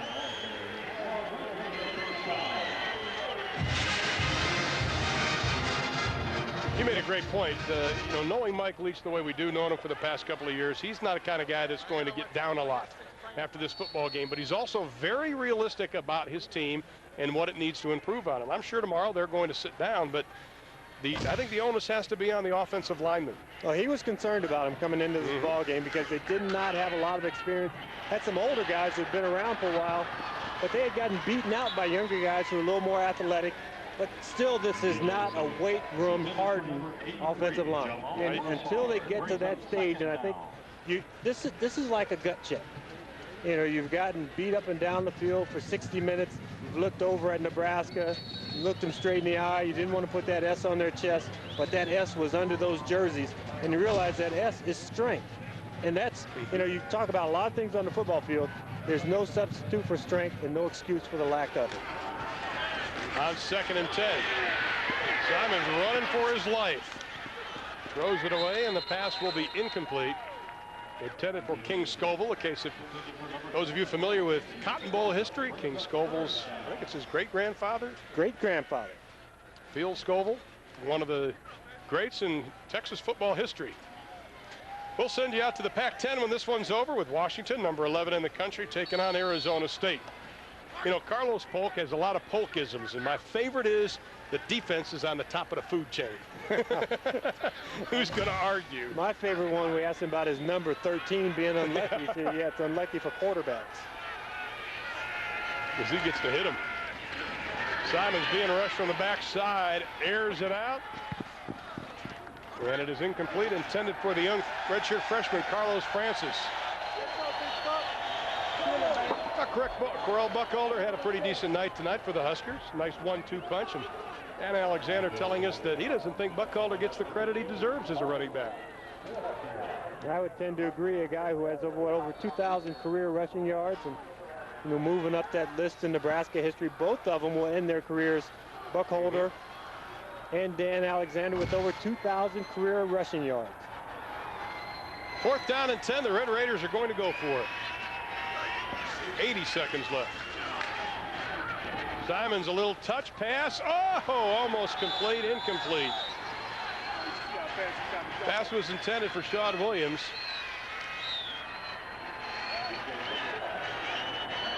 I think that tells the story. They came in with high expectations. There's Dorian Pitts on your screen, and the guy who's really the leader of this defense, a local kid from Monterey High School here in Lubbock. Took this loss tough because he thought coming into this ball game, we have a chance. We don't play Nebraska very often, and getting a chance to step up to the big leagues, and just didn't pan out for them. Now they have to strap it up and get ready for Kansas State next week.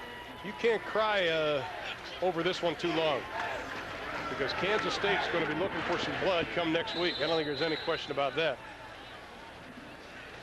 Of course, this will be their second Big 12 loss, which really hurts their chances for this South Division. I think that's what Mac Brown realized after getting shellacked by Oklahoma last week. It's only one loss in the South. Joe Christman, the new quarterback. Now we have a new quarterback for the Nebraska Cornhuskers, Joe Christman. Hey, you look great on Red Raiders. A sophomore out of Longmont, Colorado. Getting his first playing time. Jamal Lord seeing some snaps tonight. Eric Crouch, of course, getting the majority. Pitching it back to Grigsby out of Omaha, Nebraska, Central High School. They have high expectations for this young man. Christman's first action tonight.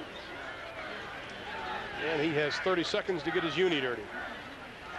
You don't get it very dirty on AstroTurf. No, but you get a little sweat at least. At least you'll be sore, right? Like you said.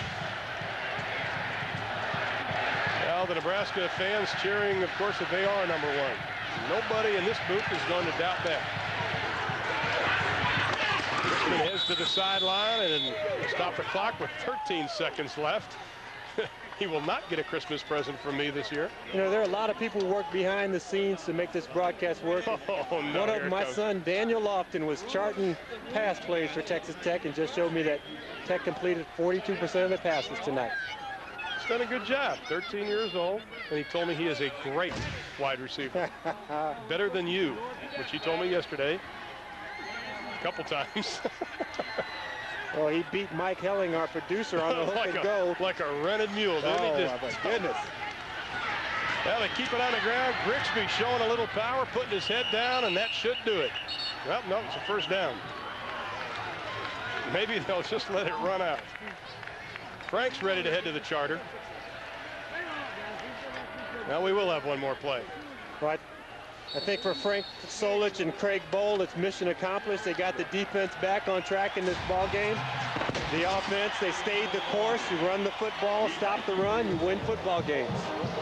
And Frank Solich will put a firm hold on that #1 ranking. Very impressive defensively and offensively tonight. They win it 56-3 here in Lubbock, Texas. Just a reminder, immediately following our game, we will send you out to the Pac-10 for Washington and Arizona State. Steve Physiak, Tom Ramsey, Lewis Johnson standing by for that. Once again, the final score from Lubbock, 56-3 for James Lofton and Eric Clemens. I'm Ron Thulin. Thanks for watching. Just a reminder, after the break, we'll send you out to the Pac-10, Washington, Arizona State, standing by. College Football Saturday has been a presentation of Fox Sports Net.